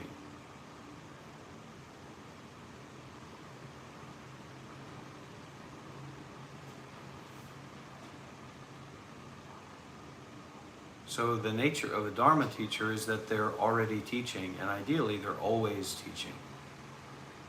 And so if you have access to that, it has nothing to do with you creating an interpersonal relationship of that person being your teacher, but instead listening to the teachings.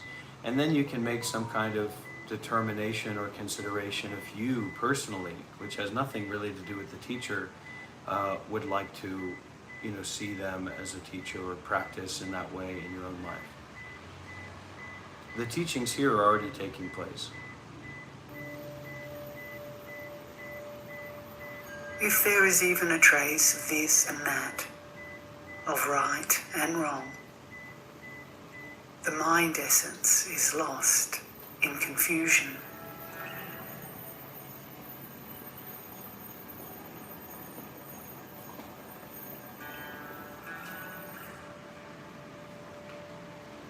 although all dualities arise from the One.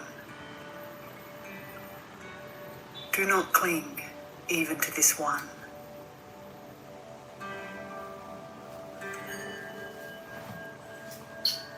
When the mind exists undisturbed in the way, nothing in the world can offend. And when a thing can no longer offend, it ceases to exist in the old way.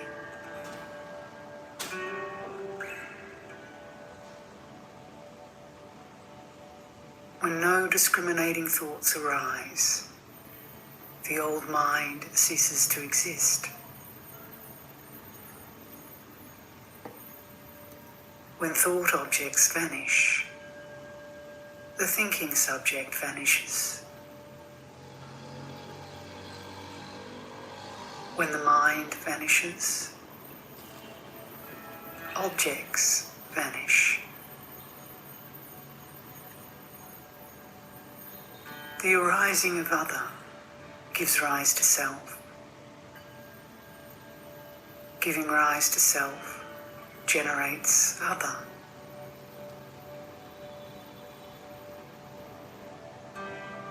Know these seeming two facets as the unity of emptiness.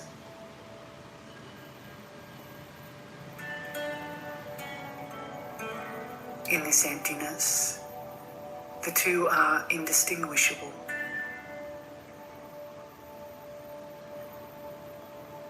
And each contains in itself the whole.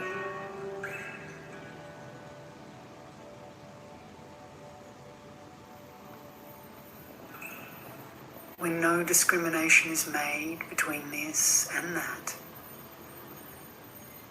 how can you prefer one to another?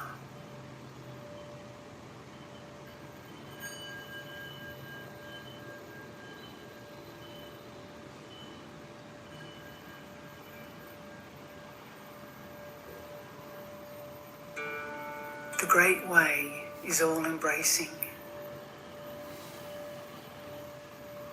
neither easy nor difficult.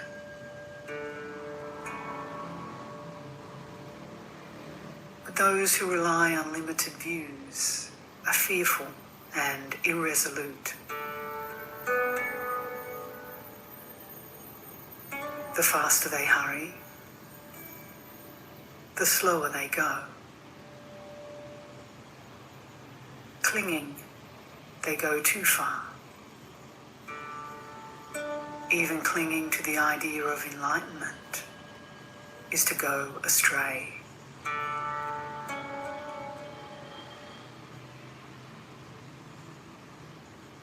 Just let things be in their own way, as they are.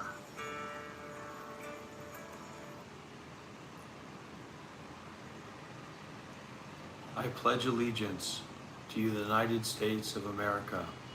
Thy kingdom come, thy will be done, on earth as it is in heaven. Give us this day our daily bread, and protect us, our trespassers, those who try to help us. May we see through their appearances to their subtle nature as Buddhas and Bodhisattvas everywhere.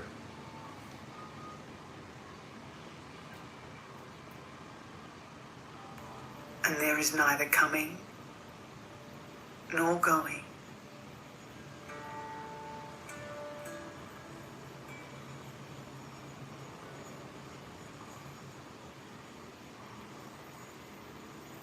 Be in harmony with the way, and you will be free of disturbances. Entangled in your thoughts, the truth is hidden, for everything becomes murky and unclear, and the burdensome practice of judging brings annoyance and weariness. What benefit can be derived from distinctions and separations?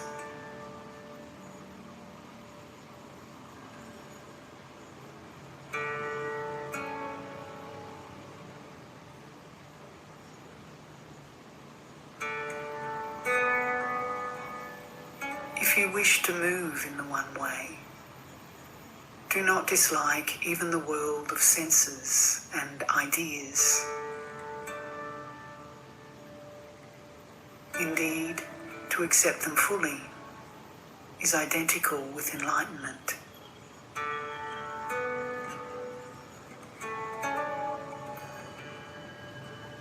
The wise, attached to no goals, but the foolish fetter themselves.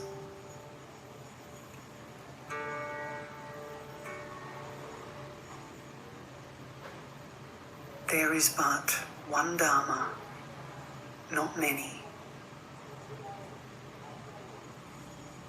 Distinctions arise from the clinging needs of the ignorant.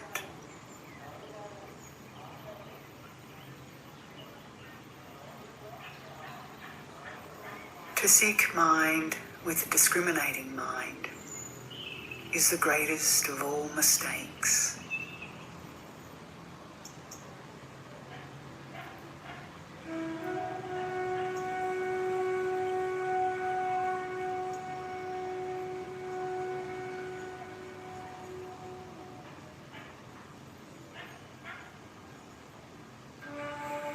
Rest and unrest derive from illusion. With enlightenment, there is no liking and disliking.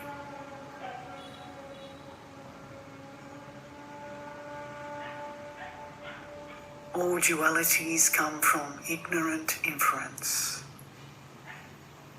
They are like dreams or flowers in the air.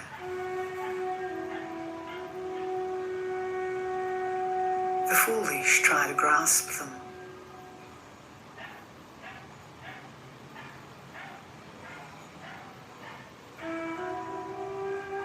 Gain and loss, right and wrong. Abandon such thoughts at once.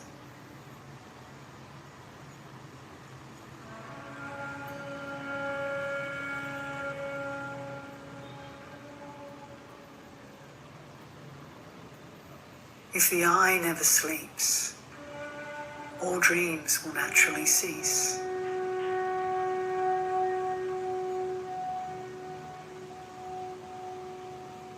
If the mind makes no discriminations, all things are as they are,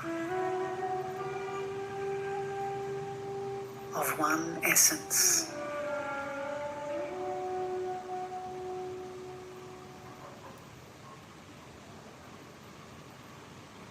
To understand the mystery of this one essence is to be released from all entanglements.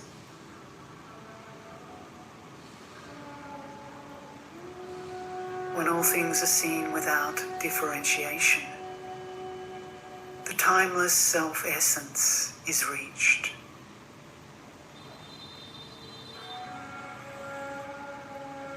No comparisons or analogies are possible in this causeless, relationless state.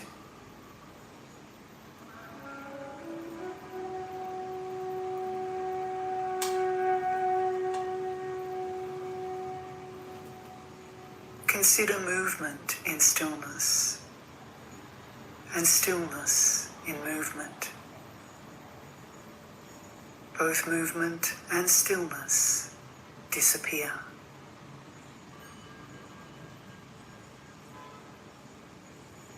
When such dualities cease to exist, even oneness itself cannot exist.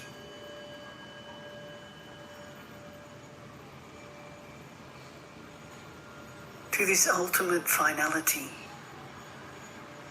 no law or description applies.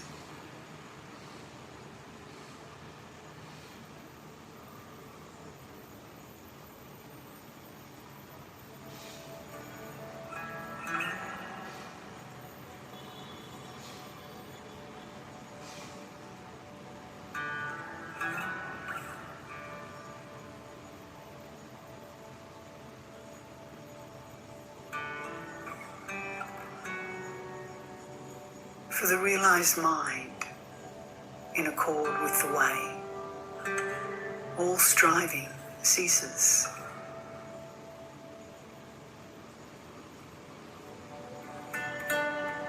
Doubts and irresolutions vanish.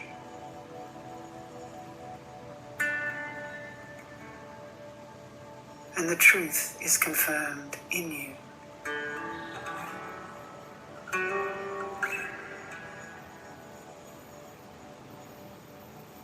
With a single stroke, you are freed from bondage.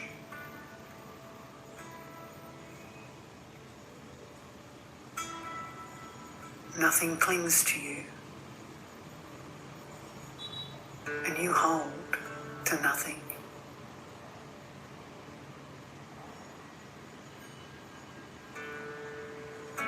All is empty, clear, self-illuminating, with no exertion of the mind's power.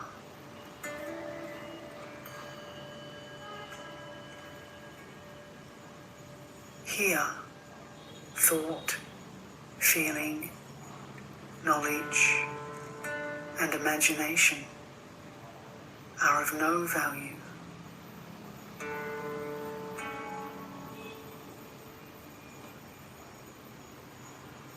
In this world of suchness, reality as it is, there is neither self nor other than self.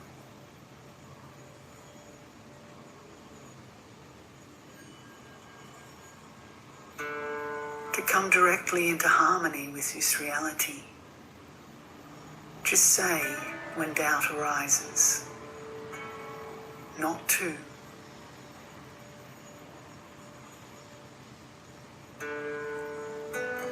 In this non-duality, nothing is separate, nothing is excluded.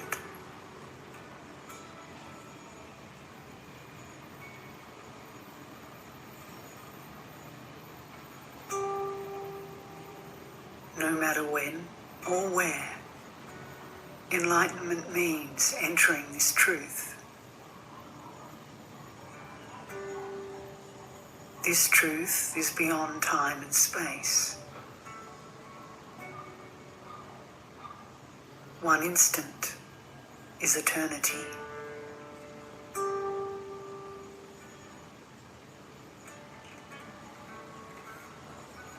Not here, not there, but everywhere.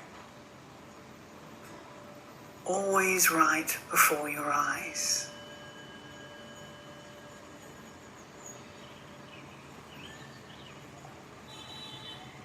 Infinitely large and infinitely small. No difference. For definitions have vanished, and no boundaries can be discerned.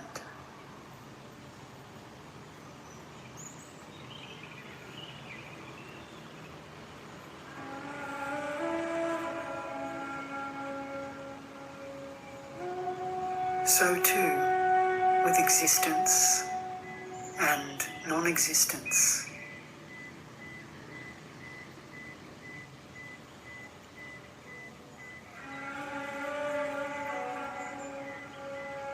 Don't waste time in doubts and arguments, attempting to grasp the ungraspable.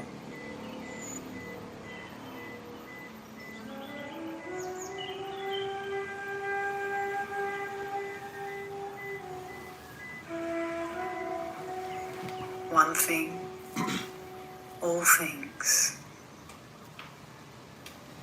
Move among and intermingle without distinction.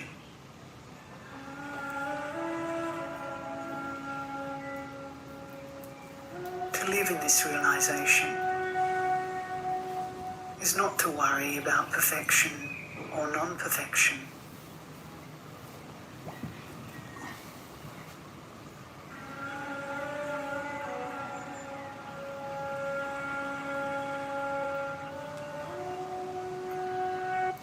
Because there may seem to be a lack of efficacy in terms of you meditating yourself to the other shore or something like that.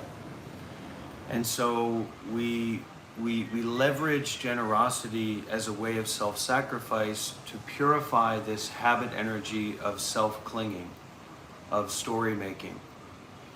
And that is very important, because as you try to meditate more seriously, or as your concentration develops, you're going to be going deeper into like the mind that creates dreams. And that mind can be very unstable and very fixated and involved with dualistic grasping. So the work of like trying to meditate can be more problematic than it needs to be, because what's being pointed to here or brought up here is a truth that is not dependent on conditionality. It's not dependent on you having that experience, whereas the ego is very dependent on you having an experience. And that you having an experience can be very toxified in the modern world, toxified with chemicals, toxified with microplastics, toxified with dualistic thinking, and the constant perpetuation of sensual seeking and avoiding. So we're going into very deep and subtle intimacy with our mind. And as we do that, there are a lot of different ways and means that we can leverage this seeming lack of fullness to make sure that fullness can be seen fully from the perspective of no view, or no clinging, or no grasping, etc. And it's actually a view of no view, or a perspective of no perspective.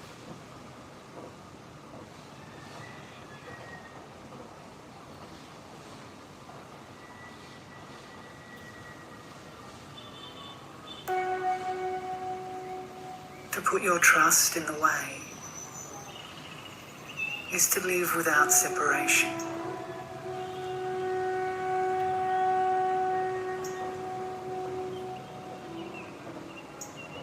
Because the non-dual is one with the trusting mind. Yeah, so that's one way you could put it. You're learning to wholesomely fuck your mind so that your mind can unfuck itself. But the source of the mind is unfuckable. And to realize that is to realize non-realization. Because we realize a lot of different things. We realize it's time for me to wake up. We realize, oh, this person is not good for me, or this person is helping me. We have all kinds of realizations, right? But this is the realization of non-realizing. Or we can call it the realization of awareness, that is liberation.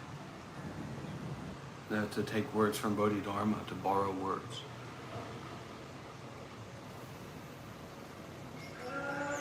Because the non-dual is one with the trusting mind.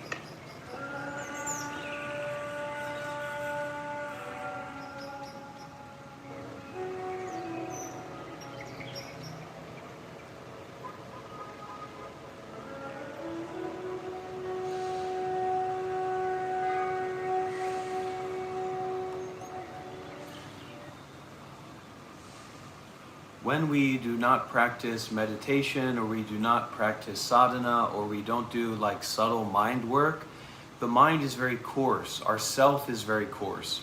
We're constantly jumping around from thing to thing. We're constantly acting and reacting. We're thinking about this, we're thinking about that. We're like perpetually involved in thoughts and involved in appearances. And that means our capacity to really be present, to really listen, to really give, is not attuned to. So everything seems meaningless because there's not much meaning in our life energy. We're not living in a way or concerned with conditions that give this sense of like an intimacy and a potency that isn't just about acting and reacting to the physical sensations in the body. And the body is, of course, permanent. And in terms of its emptiness, of being permanent. You know, and people say, or I thought, like word salad. Isn't that what everybody's telling us? We could use some more salad, stop eating cheeseburgers and fried chicken from the Republican Party and the Democratic Party. Maybe we need a little bit of word salad to help our digestion, to help us push through all these contrived, self-important thoughts that don't actually bring a sense of potency and depth and intimacy and realness and fullness to our experience.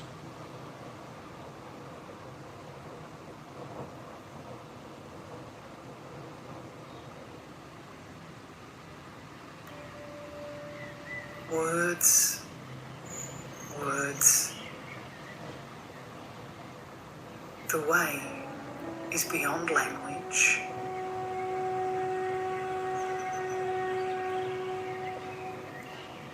For what can words say of that which has no yesterday?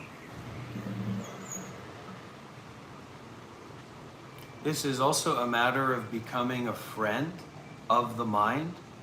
So for example, it's pretty common knowledge that your mind is very affected by the environment.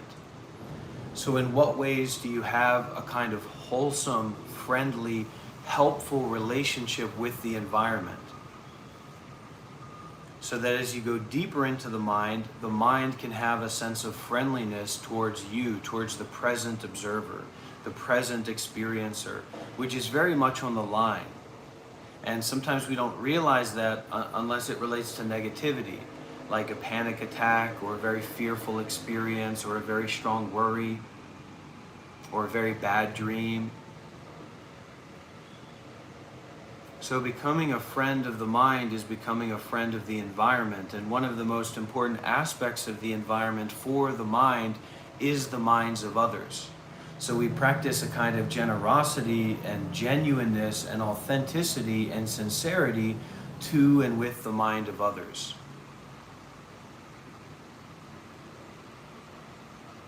And we can say that that's kind of irrelevant in the modern American or Western ecosystem where we're very hyper-individualized, like we mostly keep to ourselves, we stay with ourselves.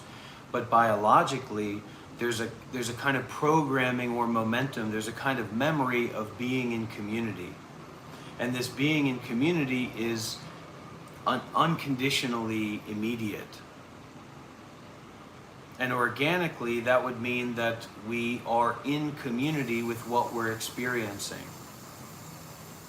You don't get to turn on a TV as a caveman, you know what I mean, and watch somebody over there. Whoever you're seeing biologically, whoever you're hearing biologically, is a part of this instantaneous mind community. And so all of these excuses that we're making for excluding people from genuineness or excluding people from this quality of friendliness and helpfulness is also excluding elements of our own mind from that helpfulness. And as you go deeper into the mind through meditation, all elements of the mind are going to kind of collect around this right here-ness and this right now-ness.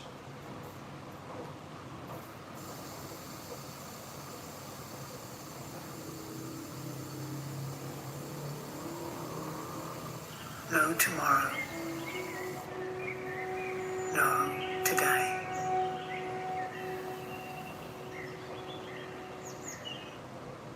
So the uniqueness of the human situation rather than the animal situation is that we have a capacity to work on our own central nervous system. So a part of the potentiality of this central nervous system, going back to the memory of being an animal, is fight or flight, is terror, is anxiety. Right? You have to get away, you have to run towards the food source, you have to run away from the danger. So the process and practice of what we could call like a spiritual practice or a meditation practice is to uproot terror, to uproot fear, because we can recognize the inherentness of our own ending. In no way is it abstract to say, I as a human being recognize that I will die. Whereas for a fox, that would not be on the table. So we say, well, what is the value of this kind of spiritual mumbo jumbo and things like that? Well, the value of it is to uproot the potentiality for terror, for anxiety, that is oftentimes mingling itself into our central nervous system in our normal everyday life, which keeps us from this depth of potency, vulnerability, immediacy, richness of being that is only accessible to us as human beings. And this is what enlightenment is about. To uproot terror is to institute a system of bliss. You can't be blissful when there's a background of impending doom. So we have to face the impending doom of the human condition of death that we are fully, aware of as human beings.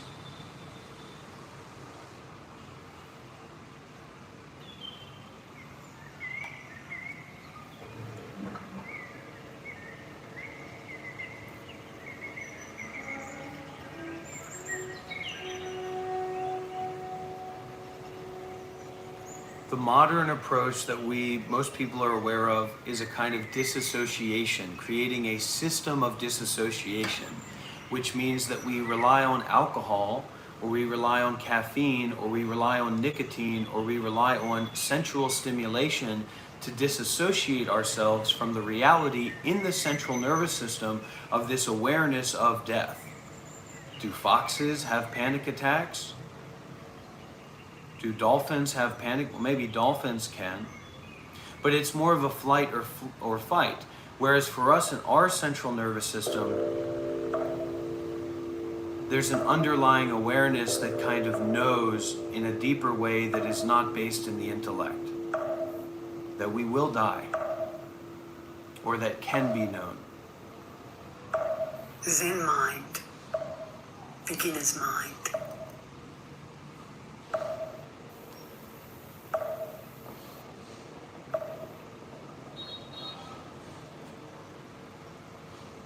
People say that practicing Zen is difficult, but there is a misunderstanding as to why. It is not difficult because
So there's a kind of underlying tension in this deeper awareness of the mind that's not based in thoughts, that is fueled and supported by alcohol, by smoking weed, etc. And in the most coarse examples of that, you can see someone who's raging at the police saying, "Don't ever come near me, I'm ready to die." And when they come down from that, they experience that fear. They wind up in these realms of existence that are very horrible and very bad. So it's not a matter of us reifying thoughts to say, "I declare that I am free from fear.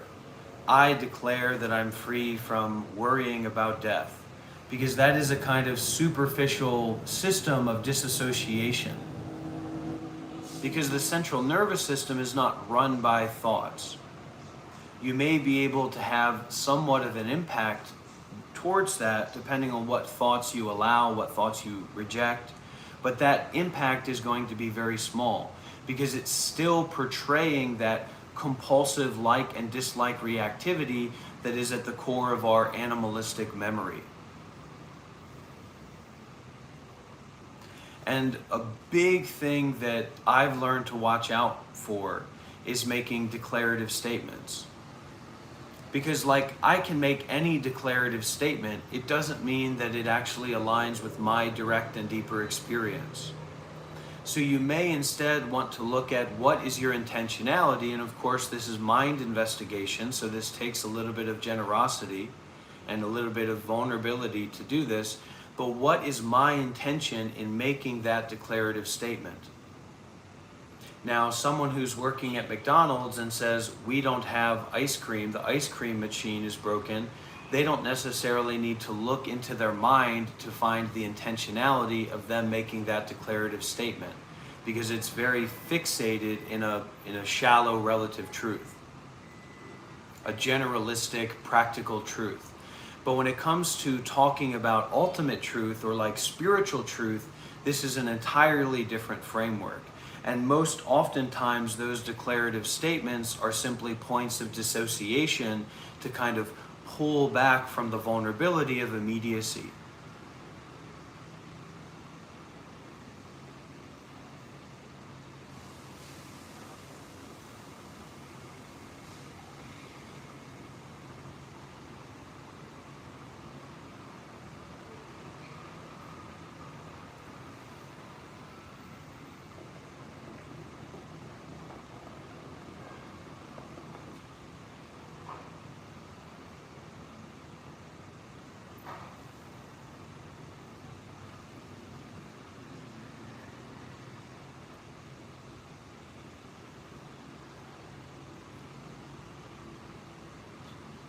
So, for example, I was a Buddhist monk for 7 years. I attended a lot of meditation retreats during that time. I lived at a lot of monasteries during that time. I trained with a lot of meditation masters during that time. So I share that not as like holding up this position of my ego, but to share like a practical experience that relates to this path of recognizing awareness or deeper mind investigation. And so if we as practitioners or people that have a tendency to make declarative statements about the absolute truth don't have much practical experience or grounding to create like a structure that relative truth is being declared, that declarative statement is being made on top of, then that is actually less real and less valuable than the person at McDonald's saying the ice cream machine is broken.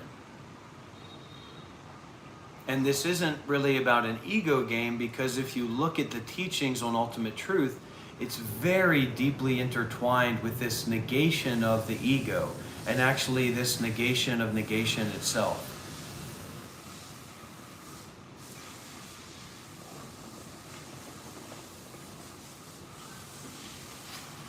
And this stuff can maybe sound a little bit wiki-wacky, right?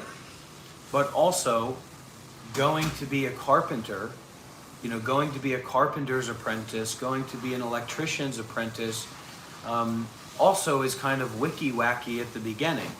But it's very simple and practical to practice carpentry even at a high level. And the value of these carpenters is that they've simplified subtlety through their practical direct experience. So anybody who's on a spiritual path, you have to be exceedingly careful about this tendency to make declarative statements when it comes to ultimate truth or deeper spirituality or what have you. Shiva, can I offer you some avocado smoothie? Carrot juice? No milk. Vegan.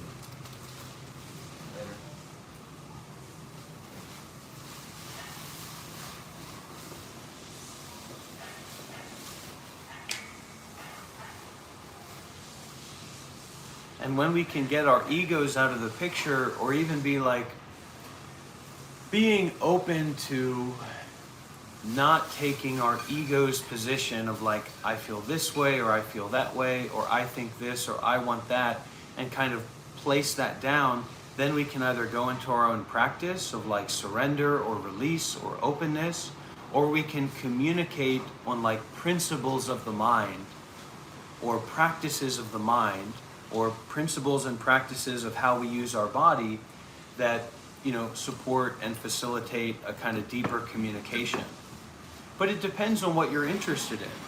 So I'm not here to say that people who are interested in just like watching YouTube videos about tech stuff, like new tech stuff, should be here. I'm not trying to say that.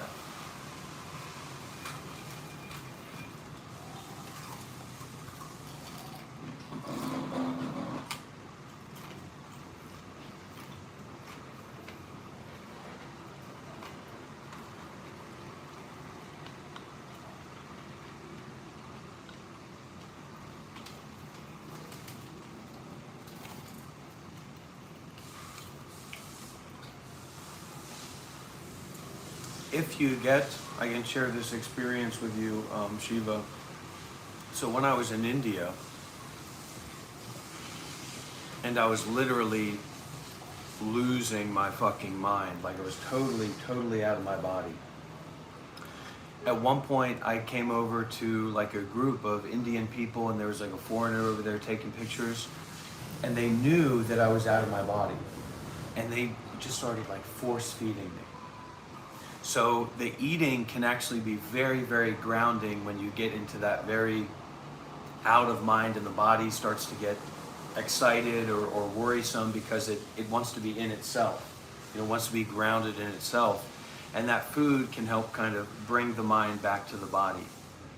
I think a part of what I went through in India was a lot of the things that you talk about in terms of like caffeine. So I was still using caffeine during that time.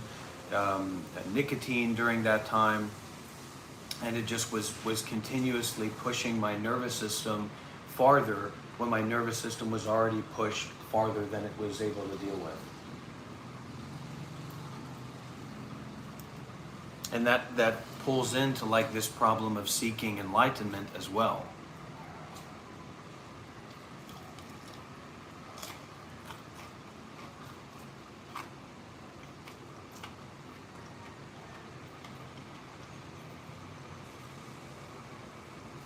Because at that time when I was eating discarded food, at one point I was on a train. I was on one of these Indian trains, and people were kind of giving me snuff because they have a certain way that they like their sannyasins and their sadhus to be, which is very destitute. But I was this white guy wearing a purple robe, you know, probably radiating with money compared to what their situation was. I was totally out of mind, so they were a little bit fucking annoyed by it. And they were kind of looking at me to like prove myself, and I was totally bottomed out. You know, I was just totally destitute. And so at one point there was this sink that looked like it had diarrhea in it. It was like a plugged up sink, you know, nearby the open door places in the middle of the train car, nearby the bathroom, the toilet. And so these people were like gathered around me looking at me. And so I put my hand into that sink and licked my fingers like that.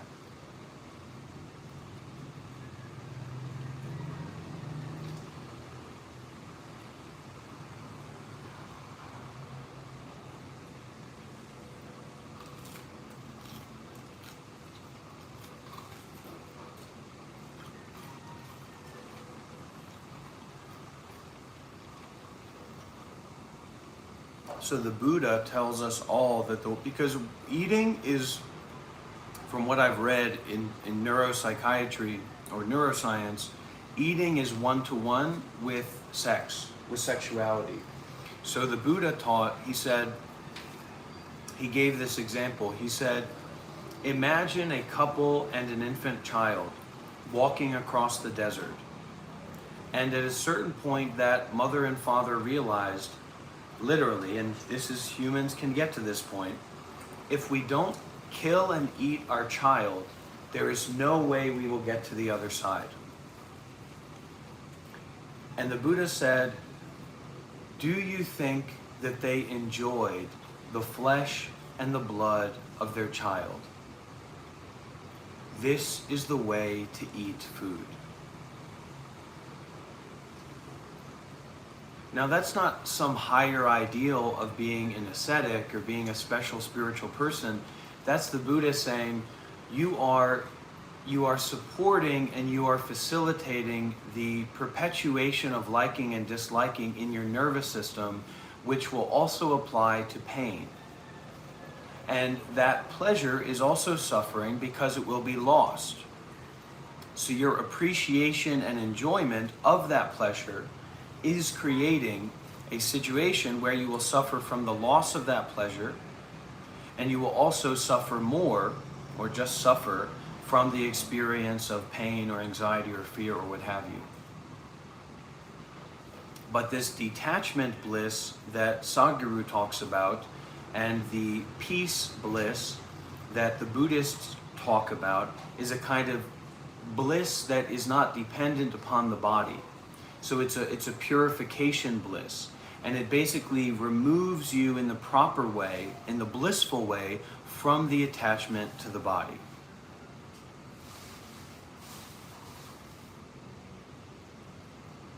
So this is coming back again to the differentiation between something like an animal and something like a human, where we have an active capacity to shift our central nervous system and our neuroscience, our neuropsychiatry, if you want to look at it like that. So every moment is subtly, very, very subtly interacting with and impacting that habit energy that is either perpetuating your tendency towards suffering or not. And also the attachment to the body, essentially.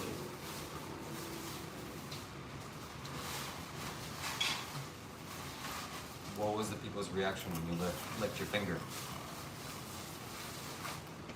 Respect and calming down and stepping back a little bit, just from my vague memory. But they were still all over me. Everyone was all over me, man. And it was horrible.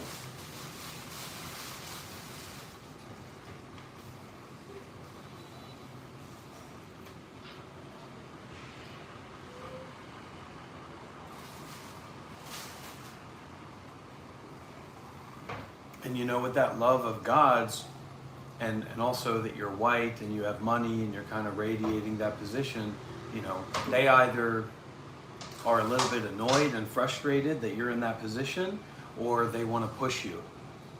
Because they've got, you know, these sadhus that are laying in bramble bushes with spikes, you know, with a fire match nearby. I don't know if you've seen it, or hanging up, because it's very materialist at their, you know, at their level, even though it's going to feeding these gods.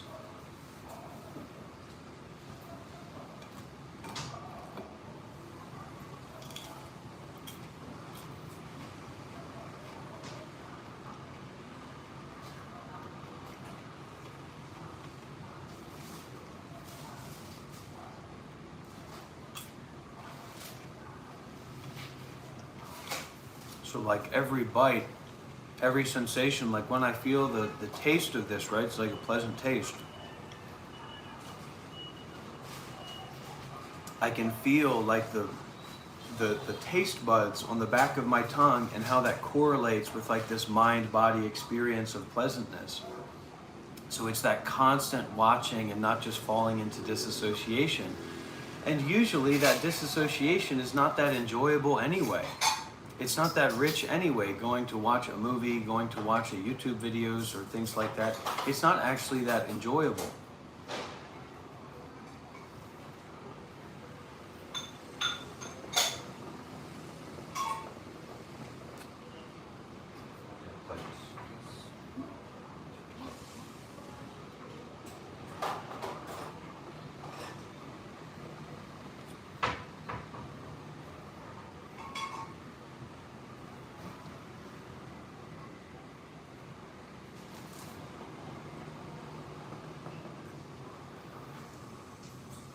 And of course, you also can't just like try to attach arbitrarily to this ascetic mindset, because a real ascetic is overwhelmed with enjoyment of samadhi, of dhyanas.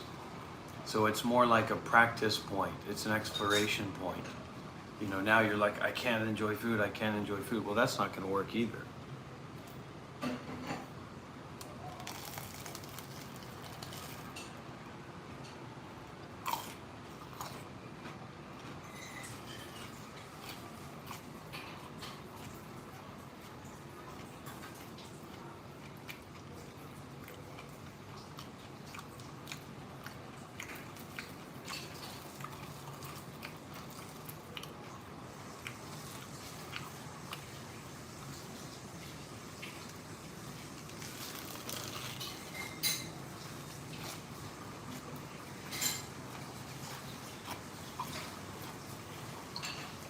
Somebody join the live? You have to set it up that way at the beginning. Yeah.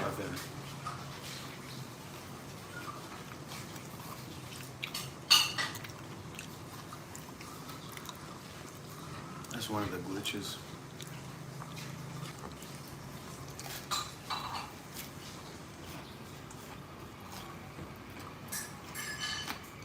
No, you can't.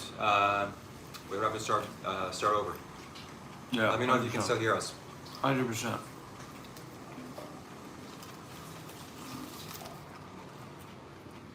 And so this beginner's mind is so essential.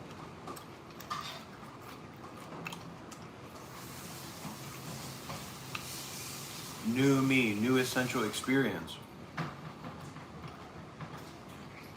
Do I have permission to teach you something? The person talking about phenomenology.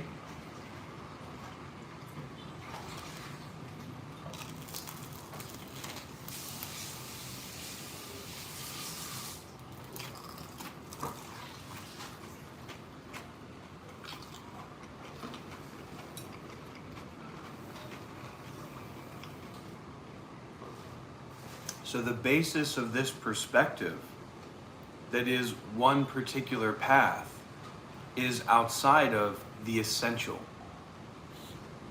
So you're making a duality is being made between the essential, or the as it isness, the essential phenomenology. It's not about just what you call it, right? And then this background perspective of what that is, or what that's supposed to be, or what it should be, or what it could be. So that essentiality is more like a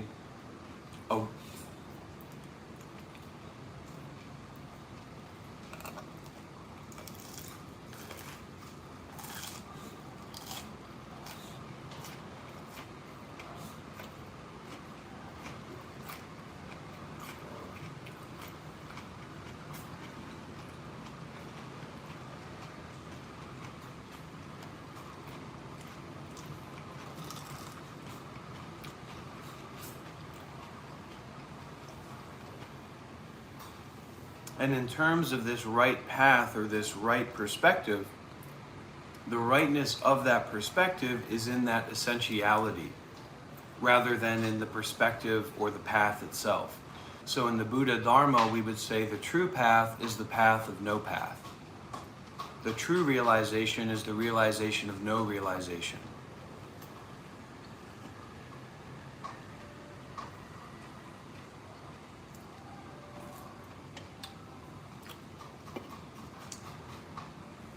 A practical application of asceticism as a practice gives credence to the lacking of the need for sensuality in pleasantness, which allots a kind of uplifting of the mind that's not based on the pleasantness of the body, which means that the unpleasantness of the body can also be an essentiality, which is before or beyond duality.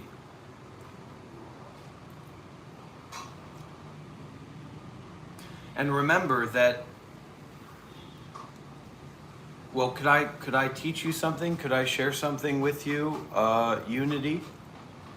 Could I share a teaching with you?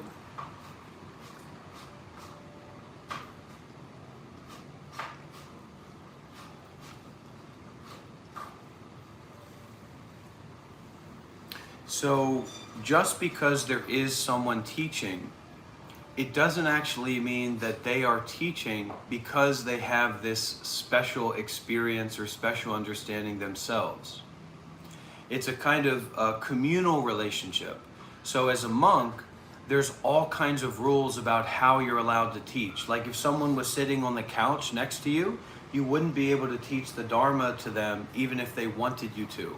It's a rule that the monks have to follow. The other people don't have to follow it. So the fact that there can be a teacher or there can be a position of someone teaching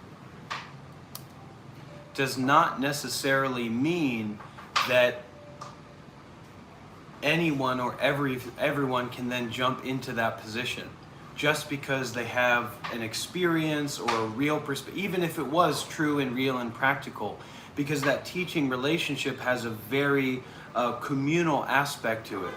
So like I was talking about this before when it came to declarative statements, that it can be an expression of our own disassociation communally, and then it can also put other people off and kind of confuse the environment and confuse the space. So it's very much aligned with like the lack of space in a conversation, making it have to be a debate. Because we can't respect the mutual space, or we don't have a reverence for the mutual space.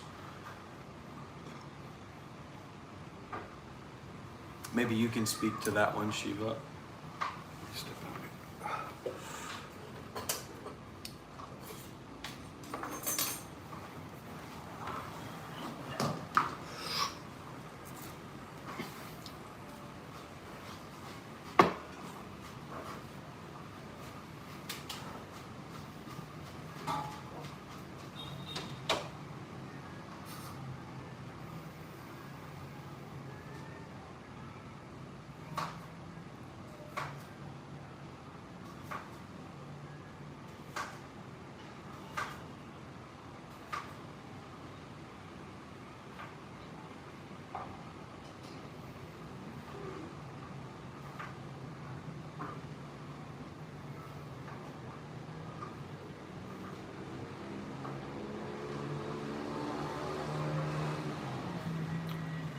This was a fried banana, and it is too good.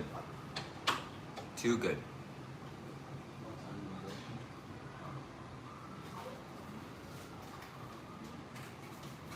It's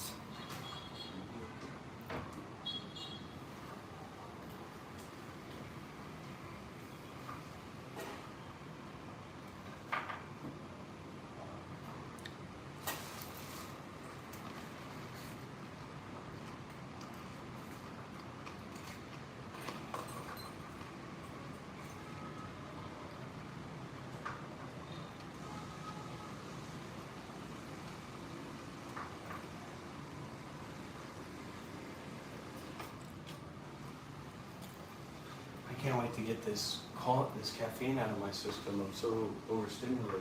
The central nervous system is so overstimulated.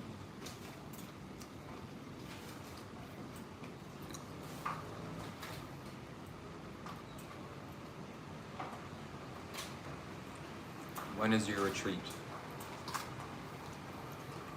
In a few weeks, if you want it.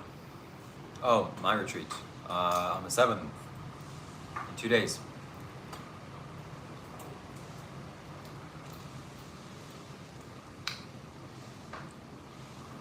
What is God? Everything.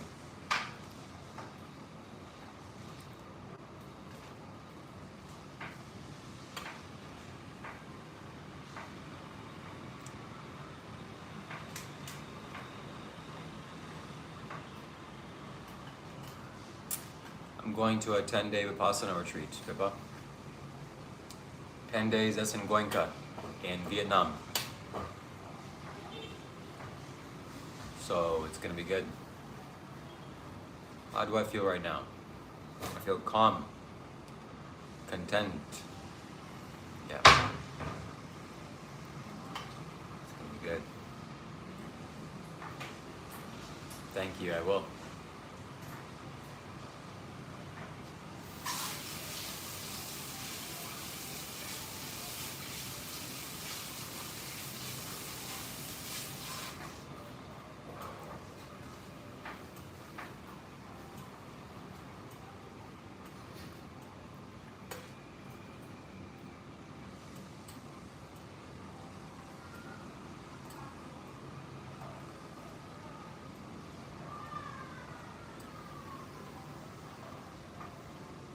Thank you.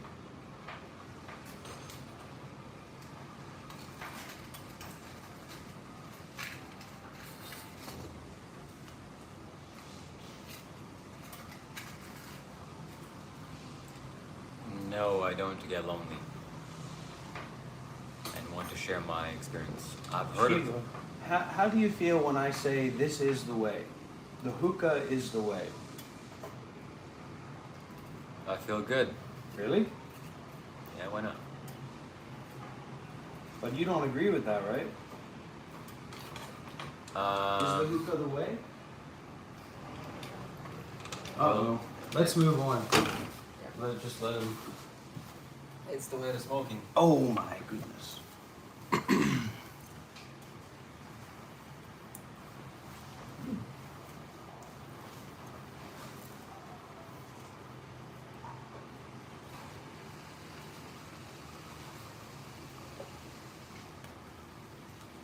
All right, everybody. So we've had a few hours. What is this? 3 hours of guided meditation and sadhana. So we open up the space for Q&A. If anybody would like to ask a question, and for that matter, if you want to have a Discord call as well. I think we will have a Discord call. I'm going to pin the Discord link in the description in the live stream.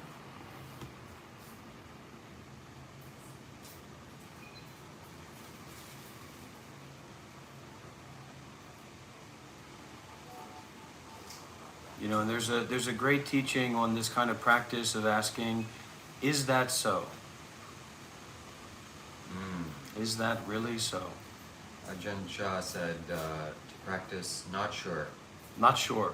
Right, not sure. Maybe, but not sure. Okay, so we are in the Discord now, me and Shiva.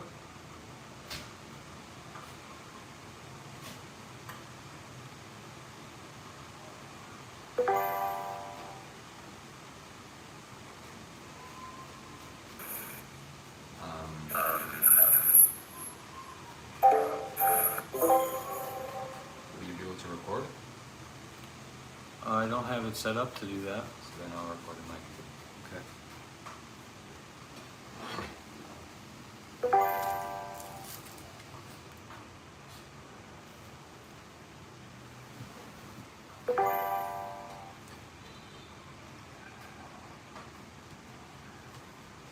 And if you would like to make... Wait, you can have this one. What? No, this one, I'll turn off the video, but for the audio, Okay. let me see. I can turn off... So you can turn off one of those cameras. Okay. Hello.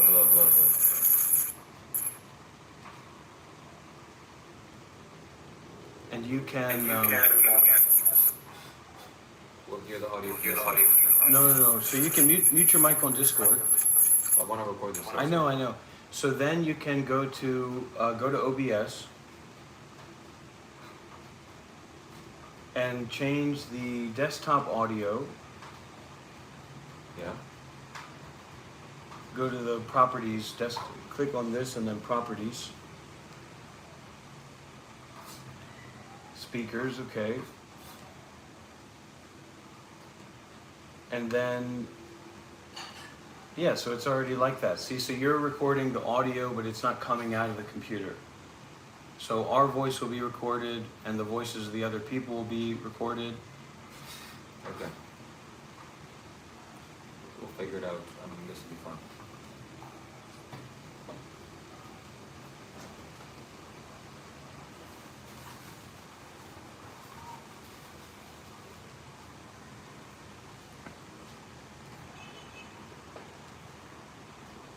Well, no, that's okay if you do it that way. We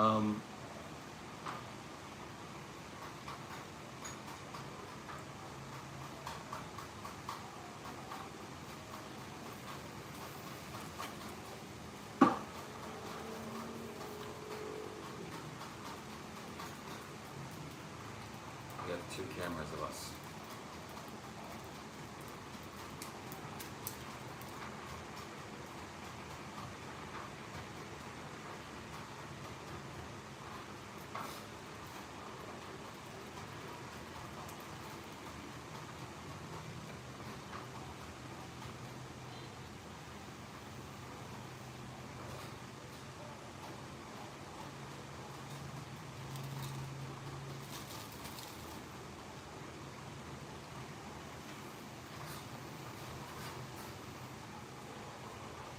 Adi's on his way. Here? Yeah. Oh, no.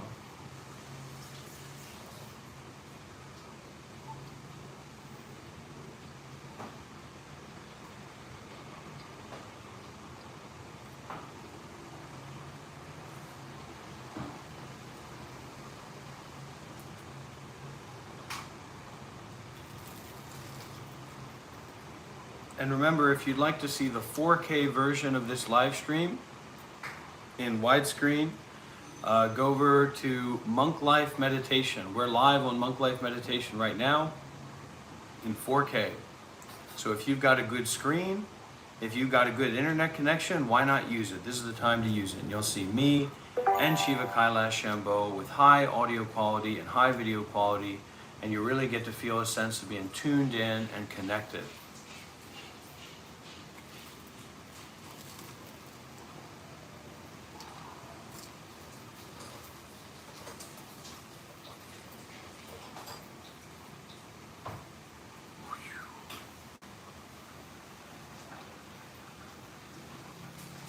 So Discord, let us know, where are you from? Yeah, who do we have here joining the Discord? And does anybody on YouTube want to join the Discord to come and have a call and have a conversation?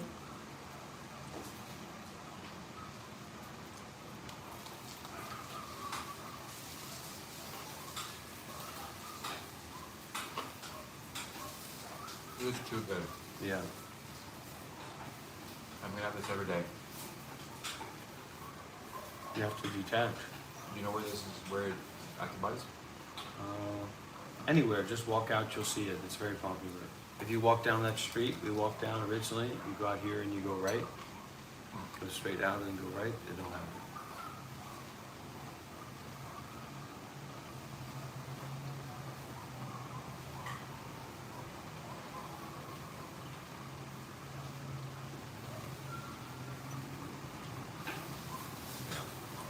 Incredible, super incredible. And for those who want to donate, my Cash App is MonkLife93, no spaces, MonkLife93. And you can buy spiritually imbued items to give you a sense of peace and safety over at ShivaKailashShambho.com. Wow. That was good.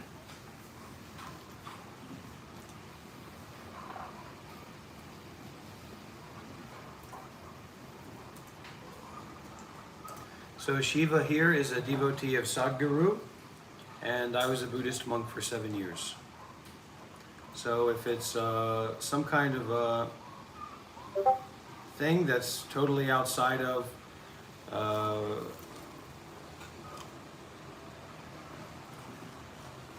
Buddhism or Sadhguruism, then it's very likely that, you know, there's not much correlation there. And Shiva has also practiced at Buddhist monasteries and trained with Buddhist teachers and stuff like that, so.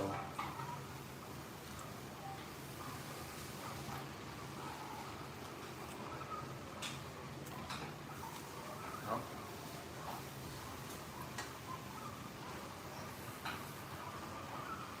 When it comes to spiritual practice and kind of entering into the path that way, you want to have very specific practical experience in terms of the body, in terms of the mind, in terms of community.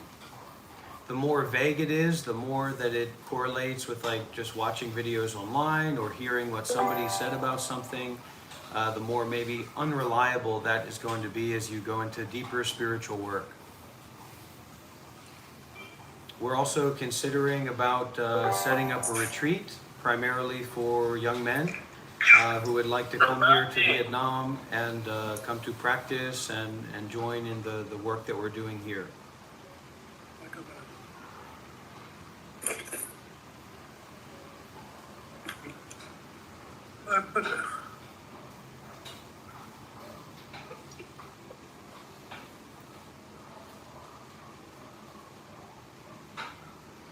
So if you're seriously interested in spiritual practice, community, and sadhana teachings, then don't be shy to reach out to Dr. Rob or Shiva Kailash Shambho and we may be able to, your interest may facilitate and organize a retreat in the near future here in Vietnam, so please feel welcome.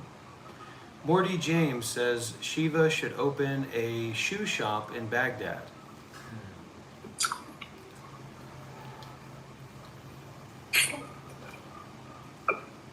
Hey, OZ. Yo. Trying to go to a retreat, boy? Come on. Stop booking. Bet. Yo, y'all boys are... Wow. Rob, you look more clear in Shiva's camera.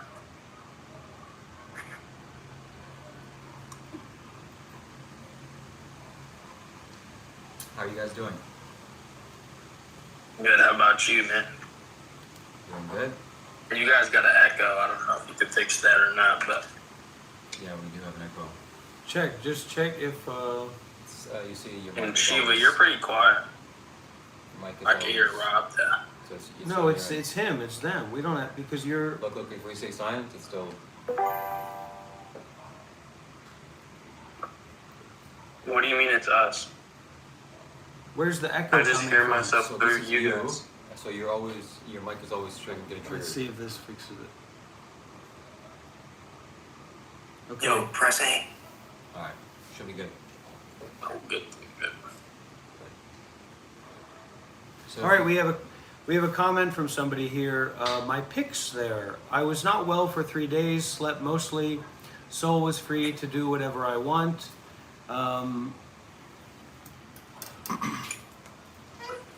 So I did a song light on with mellow fangs and marshmallows. It's clean, so the soul lives the dream.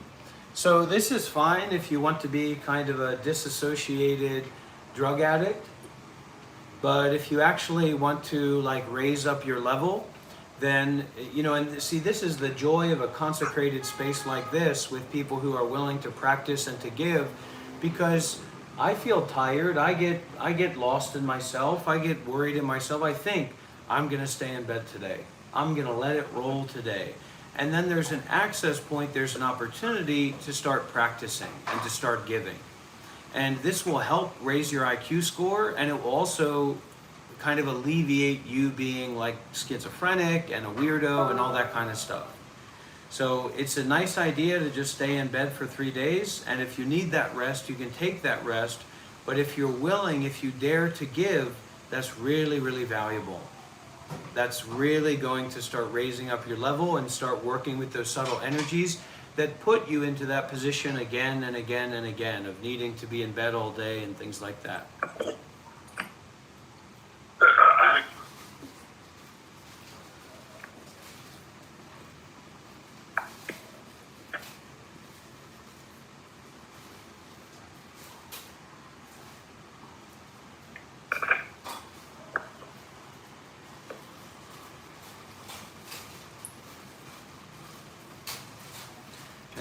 And we will have a special guest coming in about 30 minutes. Are you gonna eat that one? No, it's for you. Yeah, help yourself. Cheers, everybody.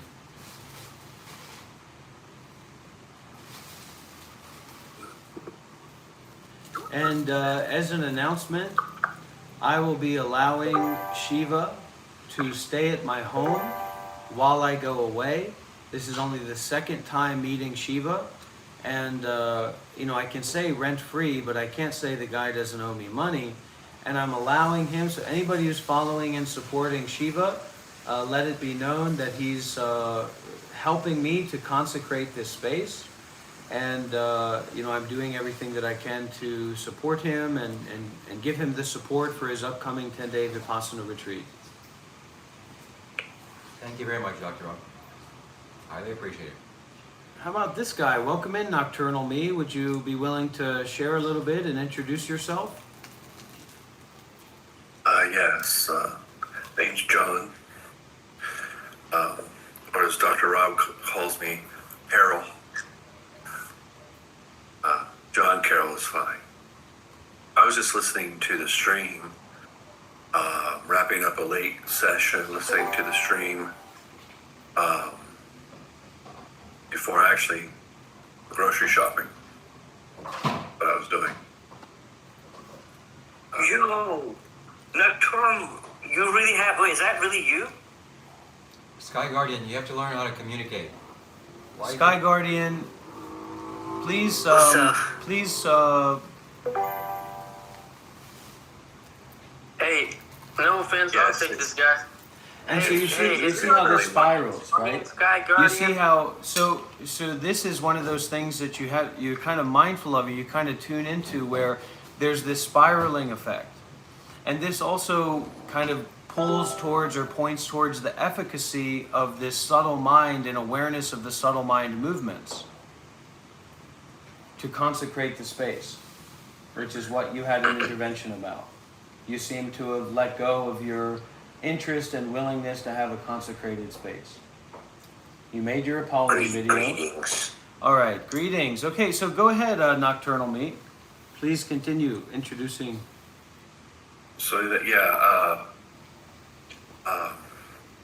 names, you can call me John. You know, when you first start these discords, they ask you for a name, and the first thing that came to mind was that, because I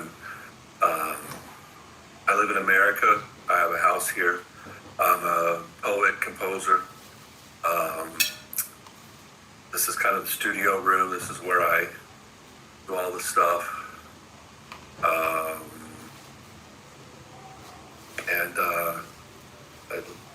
it's a great place to, you know, when you're taking breaks, to on stream, listen, work, listen, work. I have a tendency to maybe have too many things going on at once. Recording, listening to a stream, and playing a game of chess all at the same time. So What? it was a long night. I had a great session. And that's what I do. John, what's your practice experience? What's your? Actually, I'm a Christian. But I always make the caveat that most Christians don't like me.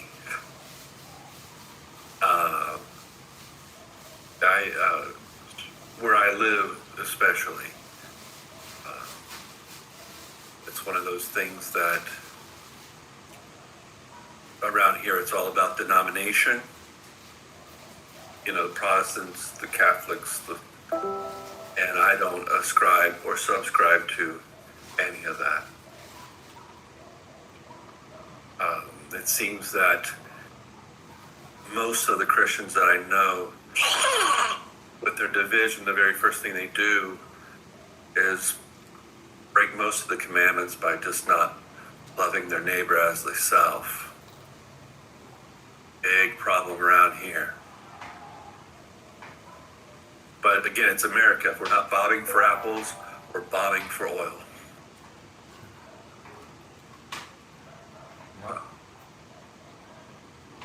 Welcome in.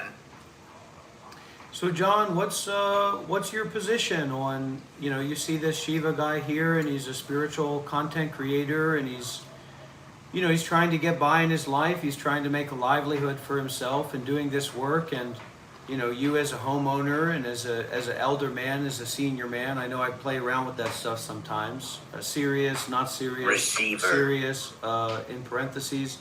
But what's your position on supporting something like this? You know, supporting a young man who's kind of dropping out and trying to do this Absolutely. spiritual work? I've donated to Shiva many times.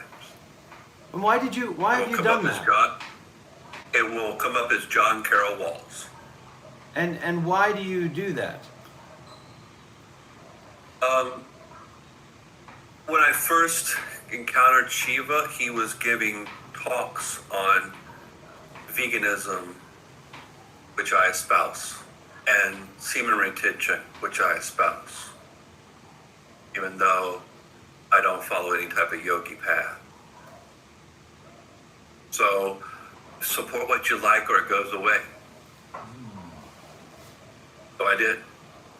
Wisely said.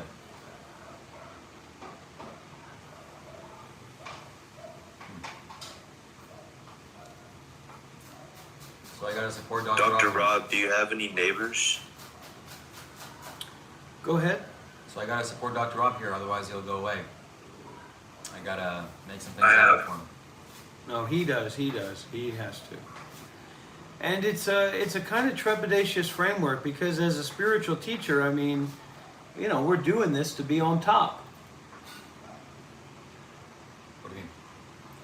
Well, we don't want anybody. You don't want anybody controlling your life, Okay, yeah. right? Yeah. You don't want anybody telling you what to do or when to do it or where to do it. You want to have a sense of freedom, I imagine. I mean, that's what I want. So in coming across other people who are spiritual practitioners and have different skill sets and different capacities at different times, you know, the question becomes how do we use that without attachment that's not based in like our ego, because the ego likes to exploit. And I always bring this back to like a cheeseburger and a great YouTube video. I don't want to just eat a cheeseburger. You know, and I also don't just want to eat a cheeseburger at a public place. I want to be sitting in my bed, having the best possible cheeseburger. Talk about the exploitation of the animals. And I want to have an ideal YouTube video going on to drum up and to get the most out of that. So it's kind of a question how to like rein in the ego from using anything, using everything without that attachment or without that like trying to exploit it. Trying to take advantage of it, but rather make use of it. And why I respect Shiva and why I like Shiva is because he does seem to want to make use of spaces and people and places and situations for sadhana, for spiritual practice. I see a lot of that in him. And he's actually, some of his things are rubbing off on me in terms of spending time together like this, you know, very open and vulnerable time here in my home. Nice. But me and Shiva were talking about, you know, because our energies are kind of syncing up and we've had some success we've had a lot of success the past few days in terms of the energetic space, which is very important, the mind space. And we were talking about, okay, so what if me and Shiva work together doing what we're doing, but we invited some young men or we invited some interested parties to come out here to Vietnam, and we've already reached out to a couple people to come here and kind of join in practice. But the question becomes, if we're not charging something, if we're not selling something, how do you share with these people this value that's immaterial so that their own egos aren't kind of getting out of control in the face of, you know, how can this be valuable if they didn't have to pay for it? And then how can they use what their skills are, which might just be generosity? I mean, you might be a young man who's interested in spirituality, or a man or a woman or whoever, and you're not a teacher. You don't have much experience in meditation and things like that, but you like what happens here. And so what would your sadhana be? What would your practice be? Would it just be sitting here and listening and like being a part of a tag-along group? Or would it be donating for the hotel? Would it be helping to clean up? Would it be volunteering? But the ego can get very like sensitive about that. So the question is like how to create that energetic space where people feel a comfortableness with giving and volunteering and donating rather than selling something. Because I feel like that selling something it's almost like a cop-out from that communication. And if you can't communicate without buying and selling something, then what are you going to do here? You know, and there's a story of Ajahn Brahm who, I don't know if you know Ajahn Brahm, John. Oh, I think you would absolutely love. Well, no, from what you were speaking on it last night. I think you would absolutely love Ajahn Brahm. I'll send you his name or a link if you reach out, if I remember. But he's about a 70 or 80-year-old man from England who was a quantum physicist. And he became a monk 50 years ago or so. And he's one of the great Dharma teachers for Western people today. Anyway, he tells this story when he was younger, running the monastery. And at a certain point, some woman called up on the phone. And you might want to do something about this guy. Some woman called up on the phone and she said, "Hey, I'm interested in the meditation course that you offer. How much does it cost?" And so he said, "It doesn't cost anything." And she said, "Well, it must not be worth anything," and hung up the phone. And so then Ajahn Brahm says, and now I kind of learned to say it's priceless. And I just encountered this. I just went through this in a Dharma retreat in Australia that I hosted, where it was kind of very open and unscheduled and unstructured. And we got to a point where the two people that were following me and supporting me in this road trip, and that I was following and supporting as well in a certain sense, kind of all looked around at each other and said, "Hey, wait a minute, I'm not attached to anything. I have no direction in terms of what I'm doing. We're all equal. So what are we doing here? What's going on? Why are we doing this?" And so for people who don't have a background in these kinds of practices, it's a big question mark for me. How do we communicate in such a way to make people feel comfortable to donate and to practice generosity and to practice self-sacrifice, which can really be a deep, ego reactive place? In my experience, that people who are really ready to let go don't mind giving, especially being people who've been who are really, quote unquote, thinking. Running a studio out of my home, kind of the paradigm or the setup I have is that I used to base recording time and everything obviously on an hourly rate, as most people do. Now what I do is, now that I'm able to do this, there was decades, years that I wasn't able to do this, that someone comes in and they're eager, they're an aspiring artist, they want to really, really do something, really, really want to put something forward, but they don't have any money. If they cut the grass, we figure out how many hours of studio time, and it's always a very generous deal. I'm talking from soup to nuts, from everything, production, mixing, things that there's no way someone with a lot of talent but no money can get. So you have to frame that in your scenario, is that, right, if you're going to have build a greater community and someone has no money but they can clean your house, they can cook food, they can have people, they want a guitar lesson, I'll shovel my driveway when the snow's there, that sort of thing. And you can kind of extrapolate that and expand that to so many areas where you're creating the best, like Nash's equilibrium, John Nash, but anyway, that doesn't matter. Where everyone wins in a way. And that way no one feels like they're being, the difference between a door and a doormat. Everyone's winning. You're providing something, they're providing something, and no one feels like they're being used. And it really works. But the one thing you have to do, I don't know if this is just an ego or what, but at the end of the day, it's your thing. And egos are going to challenge one another. Egos and, so how you have that set up, I've never been able to figure that out. Sooner or later, someone just will challenge what's going on. For better or for worse. Sometimes it's for better. Rarely, but sometimes it is. So that's what I would recommend. Now, And if you're able to discern character well, you'll know who's, ready to put forth and who's someone who's just trying to get you right on the, the road trail. Now, I have something coming to my mind right now, which is because Shiva is a lot better at creating like commercial structures. That's something I'm very difficult at doing and kind of almost against doing.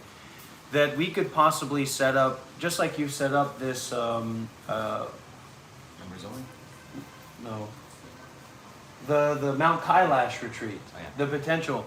So Shiva could possibly set, I'm just sharing this as an idea, an opportunity where people could reach out and sign up if they'd like to come to Vietnam and join for kind of a week-long retreat practice, you know, by the beach, etc.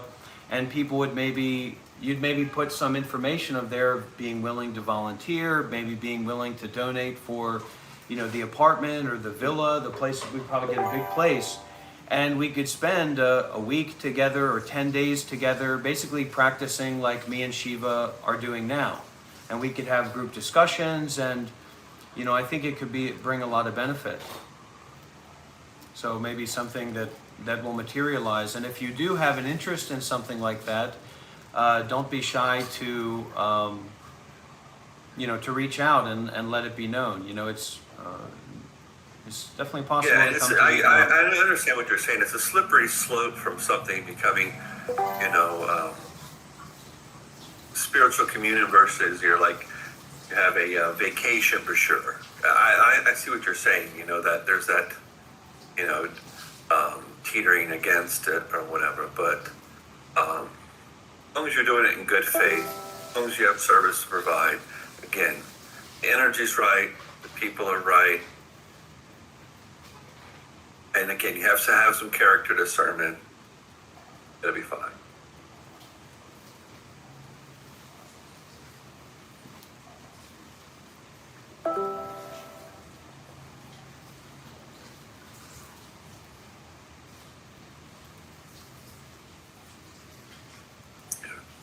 Okay, anybody else here like to kind of come up and introduce themselves or share their experience or share their, you know, maybe some comment or idea about what's been brought up so far?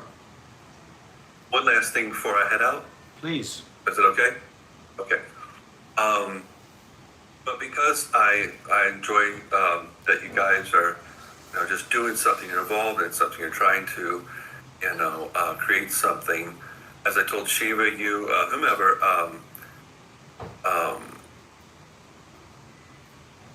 I'll do original sequences of ambient, spiritual, dance music, you know, and it's on the arm, it's on me. You know, just kind of, if you want to give an outline of what you need for your show, whether it's the comedy portion or the more in depth, more sincere, involved practice, let me know. And again. Yeah. Well, what may be a very good offering, and this is just that, what you said would be great, but incorporating that kind of deep trance, you know, what up to you, you know, how you would feel about it in terms of seriousness, but with some of the vocalizations from me or from Shiva, and then incorporating that into the structure. Yeah, I think would be very all you have to interesting. do, I mean, again, I have Ableton, Logic, you name it. If I can get WAV files of singing or chanting, I can cut.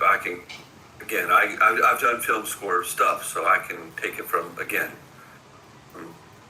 dragging in WAV files to adding layers of sound, strings. Again, I've been doing this a long time.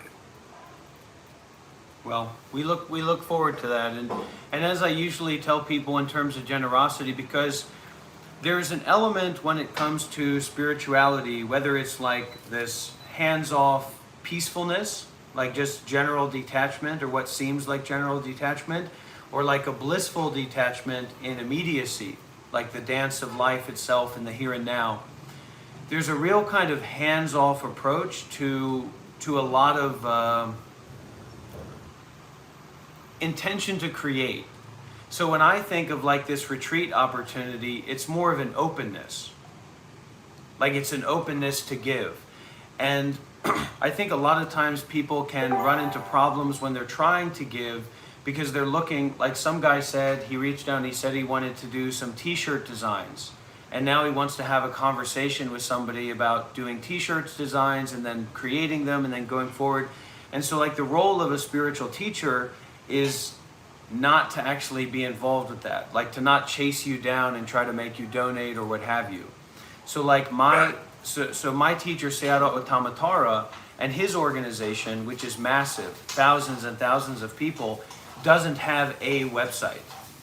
There's maybe like 2 or 3 or 4 websites that have been totally mismanaged and have gone, or have not kind of grounded themselves into anything simple and reliable and clear. Because his mentality is the detachment, and this is more like an opportunity is on the table for people to give. So if you have that intention to give, collect it, consolidate it, and then give. And then you can depend on the teacher or the community to then make use of that in some way. That your offering, your giving, it's not just to you, John, but in general, is going to be deeply considered and made use of. Yeah. I see what you're saying. And then we get a kind of relationship with this practical application of generosity that's much more realistic to leverage than this this general intention to be generous. And then because then taking it into the idealism is now we have to micromanage each other. So now I have to consider about how you're going to produce that. I have to consider how other people are going to collect those clips, or I'm going to, and it just gets into this spiral instead of making use of this original intention to give, consolidating that to whatever capacity we have as individuals, and then offering.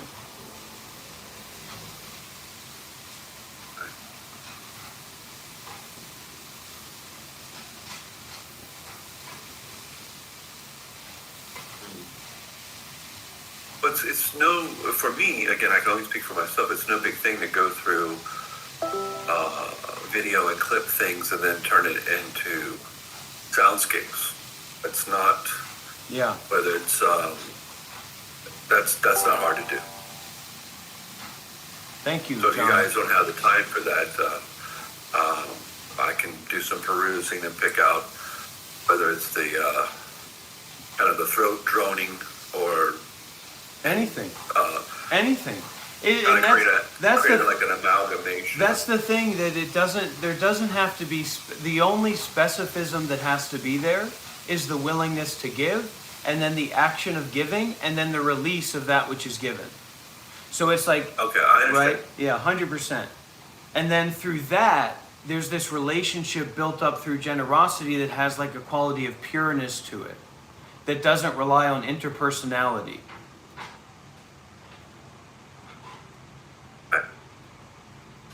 So it's, in some sense, it can be very intimidating, but it's also the most like accessible and simple way to move forward with that relationship that's only based on generosity.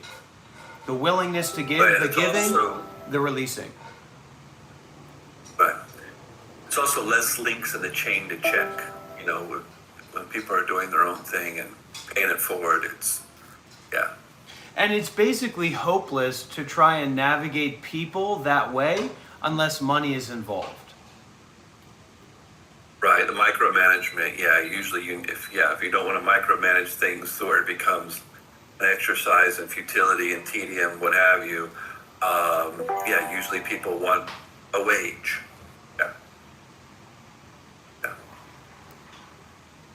But,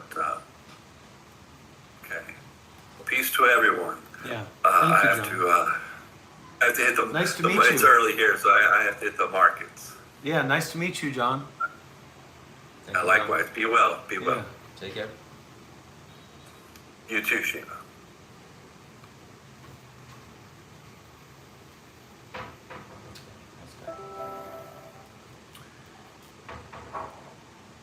I like what Shiva kind of emphasizes, brings to the table. A lot of things that Shiva brings to the table, but of course, especially is coming from Sadhguru. And I like Sadhguru in that way. But because usually that kind of excitement for me is almost like terror or anxiety or burden or like being destitute. like the rawness and the vulnerability that I have to go through and suffer through and struggle through. And I love this practical idea where there can be this element of bliss that is the wavelength that's more tuned into there to do the sadhana and the practice, you know, through these consecrated spaces. And I really see the potentiality of that.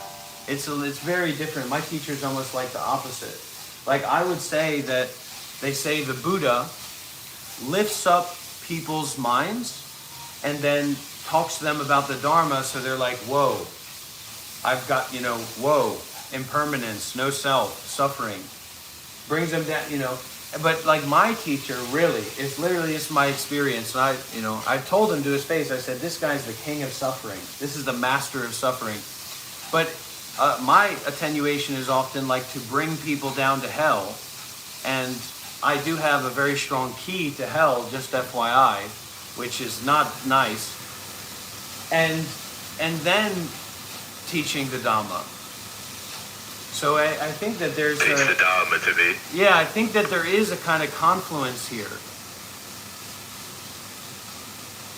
And I don't know if you noticed, but Shelley also became a member. And she said something funny. She made a bit of a quip. Good for you, Shelley.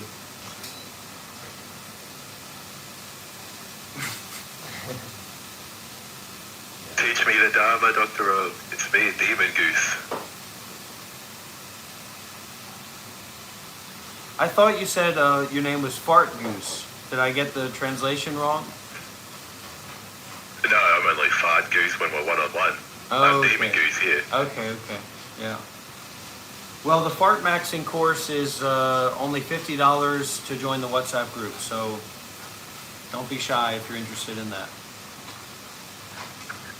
I'm interested. Come on, Send man. me a sign-up link. Hey, why are we? Come on, guys. Why are we What's talking wrong, about Demon? fart? Well, we're going to move on, right? We're going to be aware of that, and then we're not going to hold on to that and just go into this continuing. This continuing of There we go. experiencing that's based on awareness rather than based on thoughts or sounds or voices. Would anyone else like to come up and kind What's of the difference? Would anyone like to come up and What is the... would anyone like to come up and introduce themselves or share their experience? Pippa. Yeah, maybe Pippa. It'd be nice to hear you and meet you again, Pippa.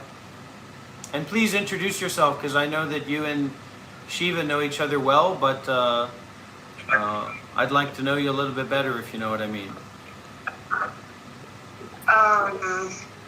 Yeah, so my name is Pipa. I'm from Belgium. I'm 24 years old and I've been in touch with Shiva since 2 years? I think somewhere in the beginning actually of his YouTube channel.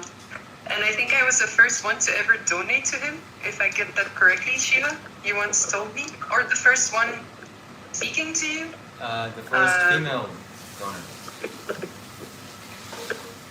Say that again? The first female donor. Female donor. Well, He's the master. He's also known do as a lot the of master. subtle practices. He's also known as the master of blowing smoke up people's asses. So don't take it personally. Part of his technique. Sorry, Pippa. Please, I'm not. No problem. I'm actually more aligned with second wave radical feminism, not necessarily trans exclusive. I don't want to get into that, but I'm sorry for interrupting you. Well, I was thinking of a question or something to bring up throughout this whole session. And I think many of the things you've been speaking of are very interesting. And I came into this call with the feeling of somehow wanting to escape my own life. I'm not entirely solidly content with what I'm doing.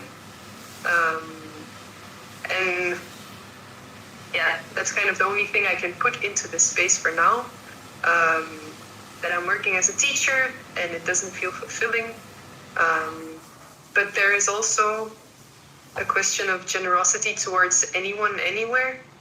And you're frozen on my screen. Am I still audible? You're good. We can hear you.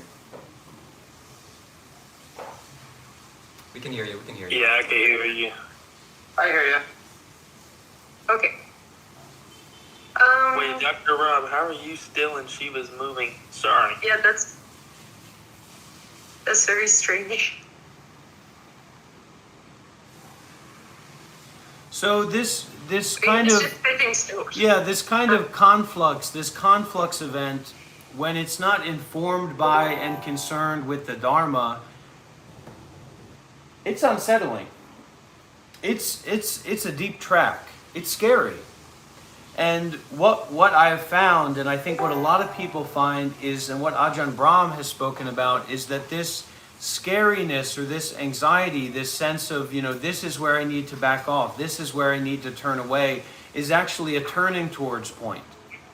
And so what I am working to cultivate, and I think Shiva also aligns with that in a lot of ways, is this certain kind of momentum that's concerned with the Buddha, whether the Buddha is Sadguru, etc. But this awareness mentality and the masters of awareness that has a certain kind of momentum that people can key into. And there can be a kind of continuous keying into that allows us to create consecration. And that a consecrated space is like a true safe space. And it's a refuge. It's a refuge in the Dharma. It's a refuge in the way of awareness, wisdom and compassion, that allows us to actually go into that suffering rather than allowing that suffering to go into us and kind of lead us through all these complicated ideas of self and other, and our fear and our anger and our traumas, and also our complacency.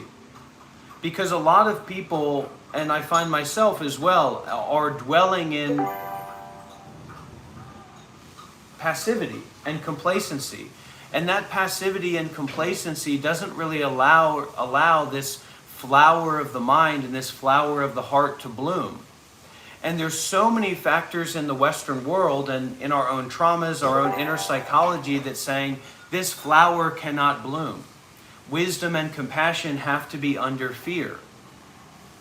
And through Sangha, through community based on awareness, taking refuge in great Dharma teachers and masters, there's a real allowance for us to go beyond fear. And in this sense, to go beyond birth and death as well. And it's very real and it's very practical. And one of the things that's kind of interesting about this is the practicality of this, the resources that are on the table. In like the depth of post-scarcity that we are in.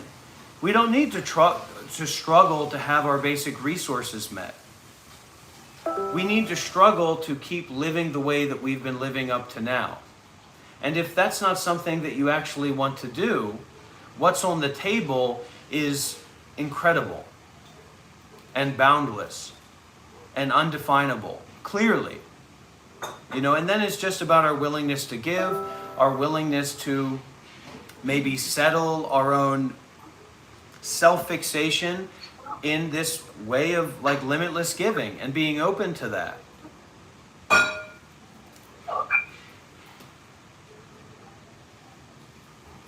And as I was saying before, taking as a starting point to just concentrate that energy of the willingness to give and then show up and do it as if we have something better to do in our lives.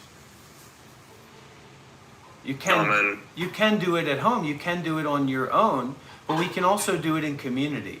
It's just like you can primarily focus on supporting yourself. I wouldn't want to do that. It sounds like a nightmare to me. But you can also focus on supporting the community, not just random people, but the community that's concerned with awareness. And this is like a consecrated community that has continued since Adi Yoga, Adi Yogi, the Buddha, Sadguru, and the modern day living masters as well, like my teacher, Sayadaw Uttamatara. But we haven't been keyed into like the access to that. And so there's this sense that doesn't really exist. So I was talking with Shiva on the live stream yesterday about We got 30 people on my YouTube channel right now. We've got about 15 people in Shiva's Discord right now. We have 68 people watching live on YouTube right now. If every one of those people wanted to go and live the life of a volunteer or a yogi or a monk, that can completely 100% happen today. All you need is your passport and a flight, and that's it. Now, that's not going to be you going where you want to go, but that's totally on the table now. And I'm not just talking about me in terms of me and Shiva, just like I'm not talking about Shiva in terms of his relationship with Sadhguru, but our relationship with this living Sangha, this living community that's concerned with awareness. Here and now. In this. And that's not to say, okay, let's all get together. We've all got to be together. We've all got to, form a cult or something. It's not saying that. It's saying that this cult of awareness is already well established. And there's many resources on the table if we want to sacrifice our life, if we want to sell our home, if we want to live in a different way. And it's my responsibility, and it's Shiva's responsibility, to whatever degree he makes it his, to facilitate that. And in that way, it's not about, me or Shiva just trying to financially support ourselves, because what are we going to do? Just sit in a villa on a mountain and relax in the hot tub? It's not fulfilling. But actually having this access to helping and to giving and being inspired by the community of awareness, not just the community of anybody who pops in. Because we have responsibility. I have responsibility to my vulnerability. I have responsibility to my authenticity. I have responsibility to myself to not just be about me and I and my traumas and my stories and my fears and my desires, which is what keeps people living in the same way year after year, month after month, being totally unfulfilled. Add-on user has a question here.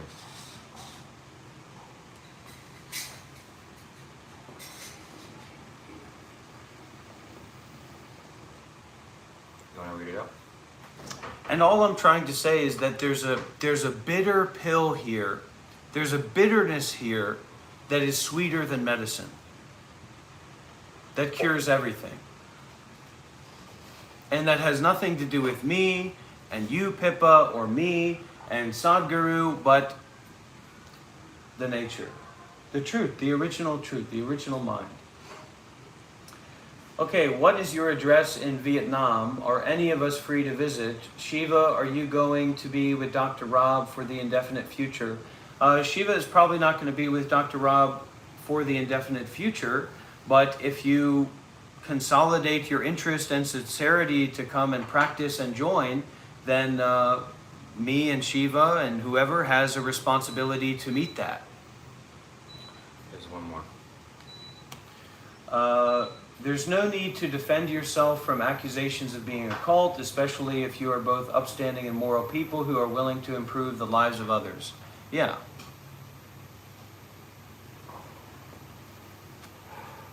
The same with defending yourself from yourself.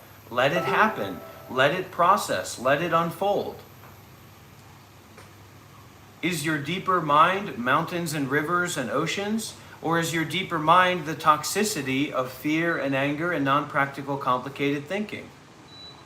And this is all taking place so that we can know that for ourselves. To say, Rob, I like that. And it chain, should man. be, it has to be, and it is for someone overwhelming, intimidating. It'll make you shake in your boots. I don't know about Shiva, but I've been shaking in my boots multiple times during this live stream and during this session, because this is not a fucking gimmick to get views and to have myself, people are listening to me, people are watching me. It's not that. And there's people out there that are in much more need than me and you. So why are we so worked up by our need? And why are we so afraid of that vulnerability and that realness?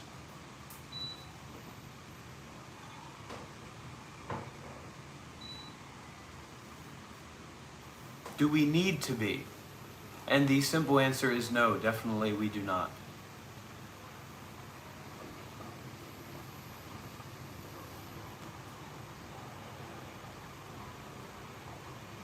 We don't have to be afraid of hell.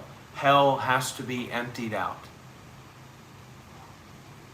We don't need to be afraid of fear. We don't need to be afraid of terror. Fear and terror need to be emptied out through giving, through self-sacrifice. Through a new iPhone? No, not yet. Not broken.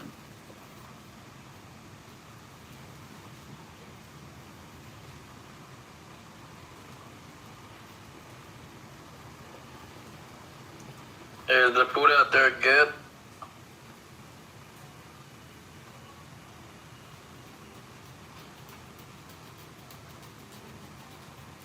Rob and Shiva. How still is your mind?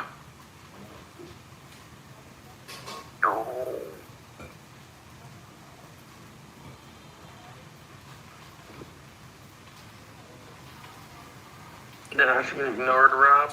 I'm confused, man. Rob and Shiva are watching the new arrangement. This is pre-recorded.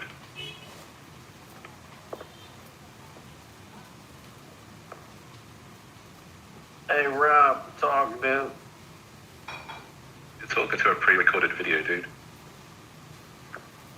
You're talking to a hacker. What? You hack? No, Rob hacks. Dr. Rob. We have another donation. He hacks people who ask stupid, annoying questions. What is the projected amount of money you guys will need to start and operate a small retreat center?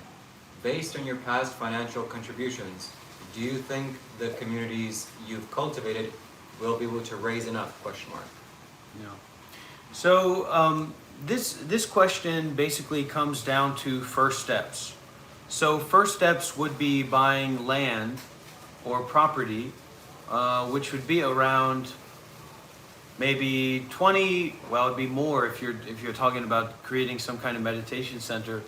Probably $50,000 to $100,000 for initial investment and initial first few months.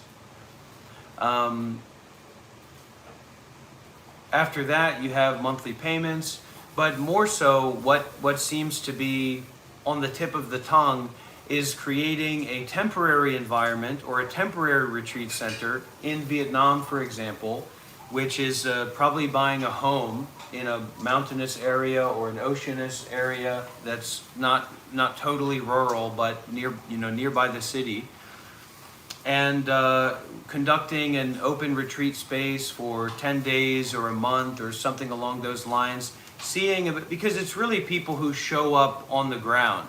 And then you see the efficacy of the willingness for those people to cooperate and support each other, and see how it's basically going to work. Because like me and Shiva and the work that we've been doing the past few days, there was no telling that would necessarily work out. And it's the same with other people that might be getting involved. So it's kind of a more step-by-step process. You move up from like right here and now to a month, 3 months, the next 6 months, the next year, etc. And it really has to be based in a willingness for people to give and to serve, and not have this idea of now we are owed or controlled by the people who are giving. Because that creates a very unsustainable environment, because we all have to have a certain degree of independence. Anon user says, if you want to read it out. Yeah. Anon user says, 50 to 100,000 sounds a lot better than 6 million. I am willing to get some very large loans to contribute. That sounds great. And the first step would be me and Shiva finding out who you are. Right? So that would be the first step. I'm not going to let just anybody take out a large loan.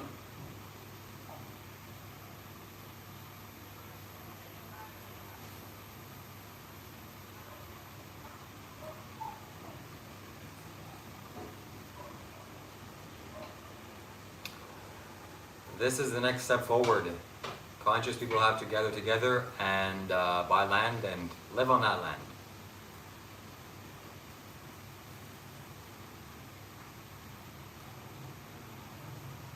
So it's very, very difficult to put the carriage before the horse. And once you actually mount the carriage and the horse is galloping along, boy, are you in trouble. Bad news bears for all involved. The last thing that you want to do is find yourself mounted onto the horse with the carriage in front in the Indian train, in the 5D realm. Okay? So it's a step-by-step process of your concern, your willingness to give, your willingness to donate that sets up a foundation. Now, if we're talking about flying to Vietnam with $10,000 in gold bullion, meeting me at the airport, and then me going on my way, that's a different situation. That's something that we can organize immediately, and I can't say much about what Shiva doesn't have anything to do with that. That is a place we can start immediately. But, and this is something I've talked about with Shiva before, more money, more problems. Money is not gold bullion. More people, more generosity, more self-sacrifice, more responsibility. And it's a big deal. And there's a lot of aspects of it to go into. So you just start out with establishing that willingness to donate, and maybe that's after the gold bullion, you work on making sure that your credit score is at the very, very top. And then you'll be even better. Even the gold bullion will be basically nothing compared to the loans that you'll be able to take out moving forward. That, of course, will be paid back in full to the government of the financial institution that originally gave that loan. And so what needs to match the potency, the investment, the involvement is a quality of detachment and levity. Because people's egos, because they haven't trained, are immediately going to be stimulated and vibratized. And that's a lot to be responsible for. And I've experienced it myself. The kind of kick that's going on right here between two 30-year-old men on the spiritual path, you can't just superimpose that onto people sitting around and what's going on. The energies change, there's a shifts, there's needs. People have a lot of needs, psychosocial needs. And learning how to meet those needs takes a lot of investment and a lot of stabilization of the mind that's based on enjoying the simple things. And that brings me, Shiva, to one of your favorite songs. I get my joy from the simple things coming from the earth. I get my joy from the sun that shines and the water speaks to me. Listen to the wind and listen to the water. Hear what they say. Singing hey ya, hey ya, hey ya, hey ya, hey ya, hey ya, hey. Singing hey ya, hey ya, hey ya, hey ya, hey ya, hey ya, hey. I get my joy from the simple things coming from the earth. I get my joy from the sun that shines and the water speaks to me. Listen to the wind and listen to the water. Hear what they say. Singing hey ya, hey ya, hey ya, hey ya, hey ya, hey ya, hey. Okay, Anon user says, my father recently died and left behind a large fortune and I am willing to send the equivalent of around 200,000 USD in Bitcoin. Dr. Rob's Dharma talks have really left an impact on me. How can I send it? Well, I'll give you my Bitcoin address right now, before I have a panic attack. And before you say, wait a minute, not a good idea. Okay. Help me move this. This is a good idea.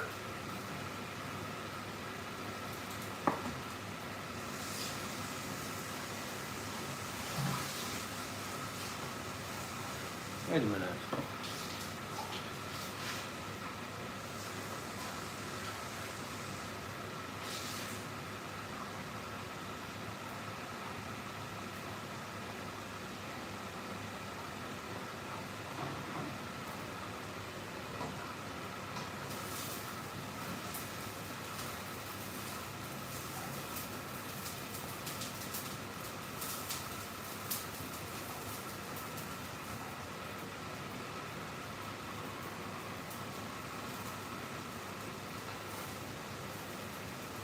Okay, are you ready, honey?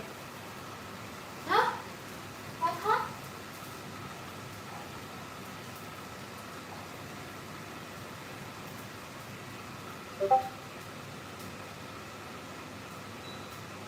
Subscribers only mode. Uh-huh, Shiva. You didn't subscribe? I've been subscribed for a long time.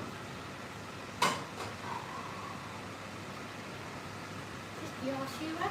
Thank you.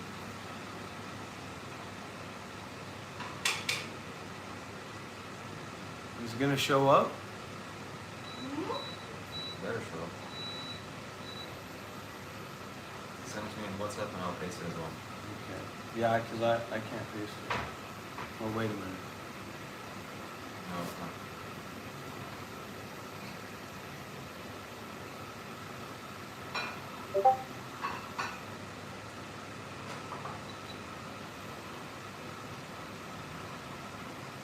Everyone get your headshot, bro. Absolutely popping. Wait a minute.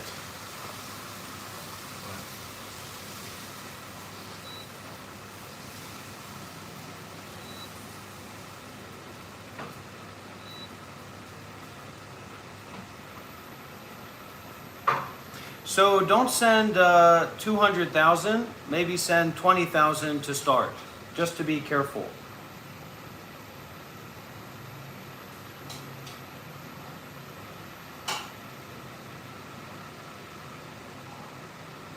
Actually, don't post that one. Just give me a sec.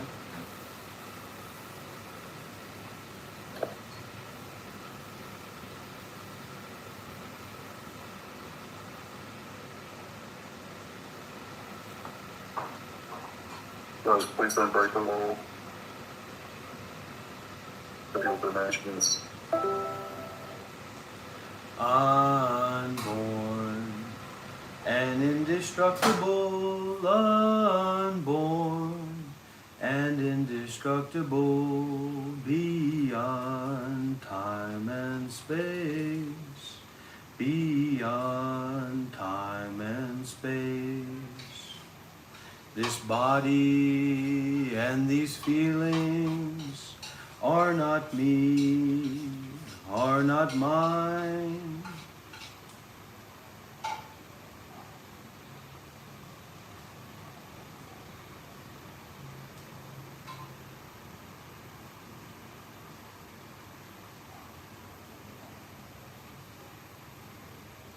Okay. What's your email? Shiva Kailash 114.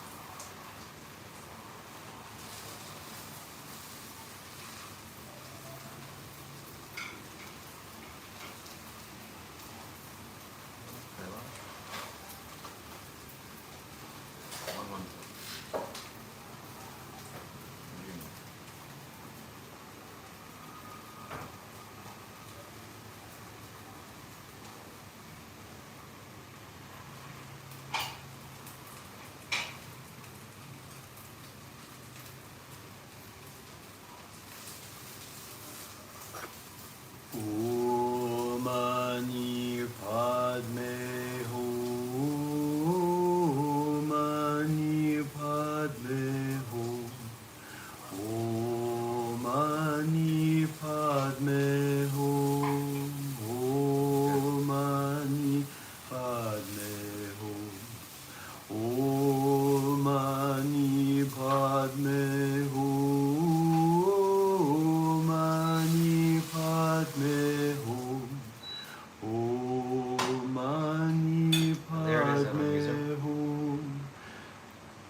can also send me a message on WhatsApp, Anon, if it's easier for you to copy and paste the Bitcoin in that way. Om Mani Padme Hum, Mani Padme Hum, Om Mani Padme Hum, Om Mani Padme Hum, Om Mani Padme Hum, Mani Padme Hum, Om Mani Padme Hum, Om Mani Padme Hum, Om Mani Padme Hum, Om Mani Padme Hum, Om Mani Padme Hum, Om Mani Padme Hum.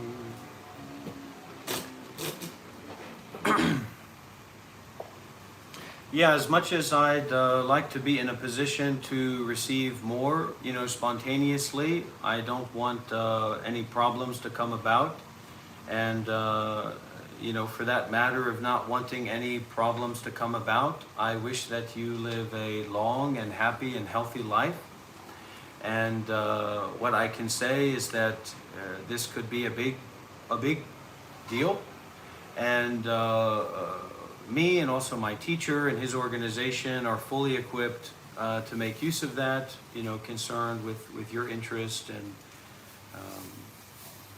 and to do things safely and to do things considerately and to have, conversations if you'd like to, but if you wouldn't like to have a conversation in that way, then just making sure that everything is done properly and safely and considerately. So please don't be shy about being generous. Maybe take a little bit of legwork and consideration, but will happen as quickly as possible to make that exchange and that willingness to give safe and stable and congruent with your values of wanting to give and wanting it to be received. Om Mani Padme Hum, Mani Padme Hum, Om Mani Padme Hum, Om Mani Padme Hum.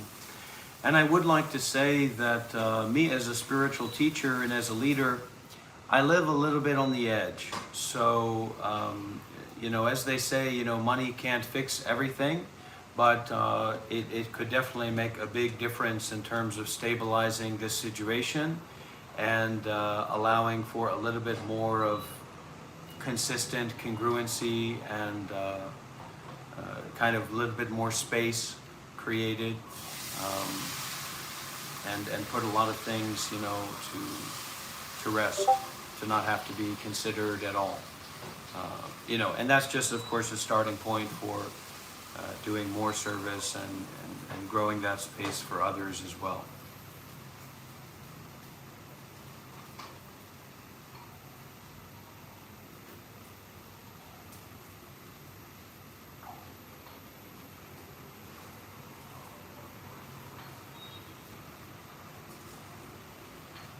Dr. Robert, it's good to hear from you this morning. Very good. Okay, thank you. And a big part of the reason that people generally are hesitant about giving, especially like wealthy people giving, is because there's a real concern of, is that going to be used skillfully? And not just in terms of the practical material application, but how that is going to affect the person's mind. So we see like people who win the lottery and they become very sick. They have many issues. I need to buy $1 million mansion. And all these kinds of things. And what I can tell you is that I've spent plenty of time in hell. And I've had plenty of experiences of relative luxury concerned with myself as a lower middle class, if I'm lucky, person. And what I can tell you is that there's not much of a dream stream in me, just to share with prospective donors and people in general that this is important, of I'm going to have my own place, I'm going to have an incredible place, I'm going to have cars, I'm going to have this, and I'm going to be that. Of course, who knows, but there's a lot of experience in me of the hopelessness of the ego and the hopelessness of the self.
Green juice vegan? Yeah, it's all vegan.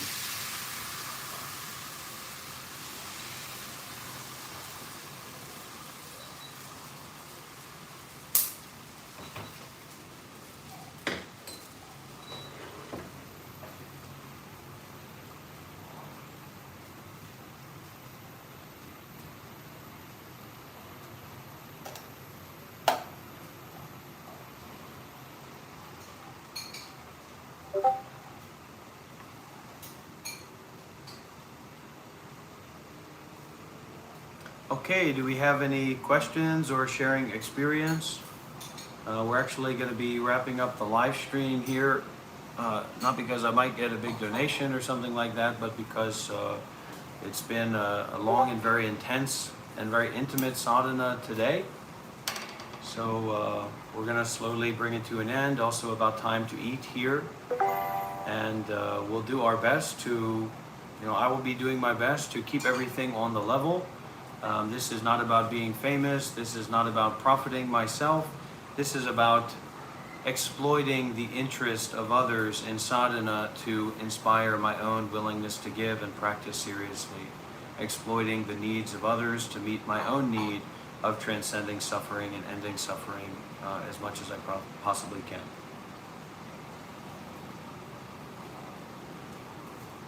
Okay, so we finished with the offering of the merits. May everyone everywhere, whether they can hear this, see this, feel this, or not, receive and be offered whatever blessings, whatever goodness, whatever depth has been cultivated during this time. May all beings everywhere receive these blessings, and may we and all beings find the final bliss of Nibbana in the here and now without conditions. May it be, may it be, may it truly, truly, truly be. Sadhu, sadhu, sadhu.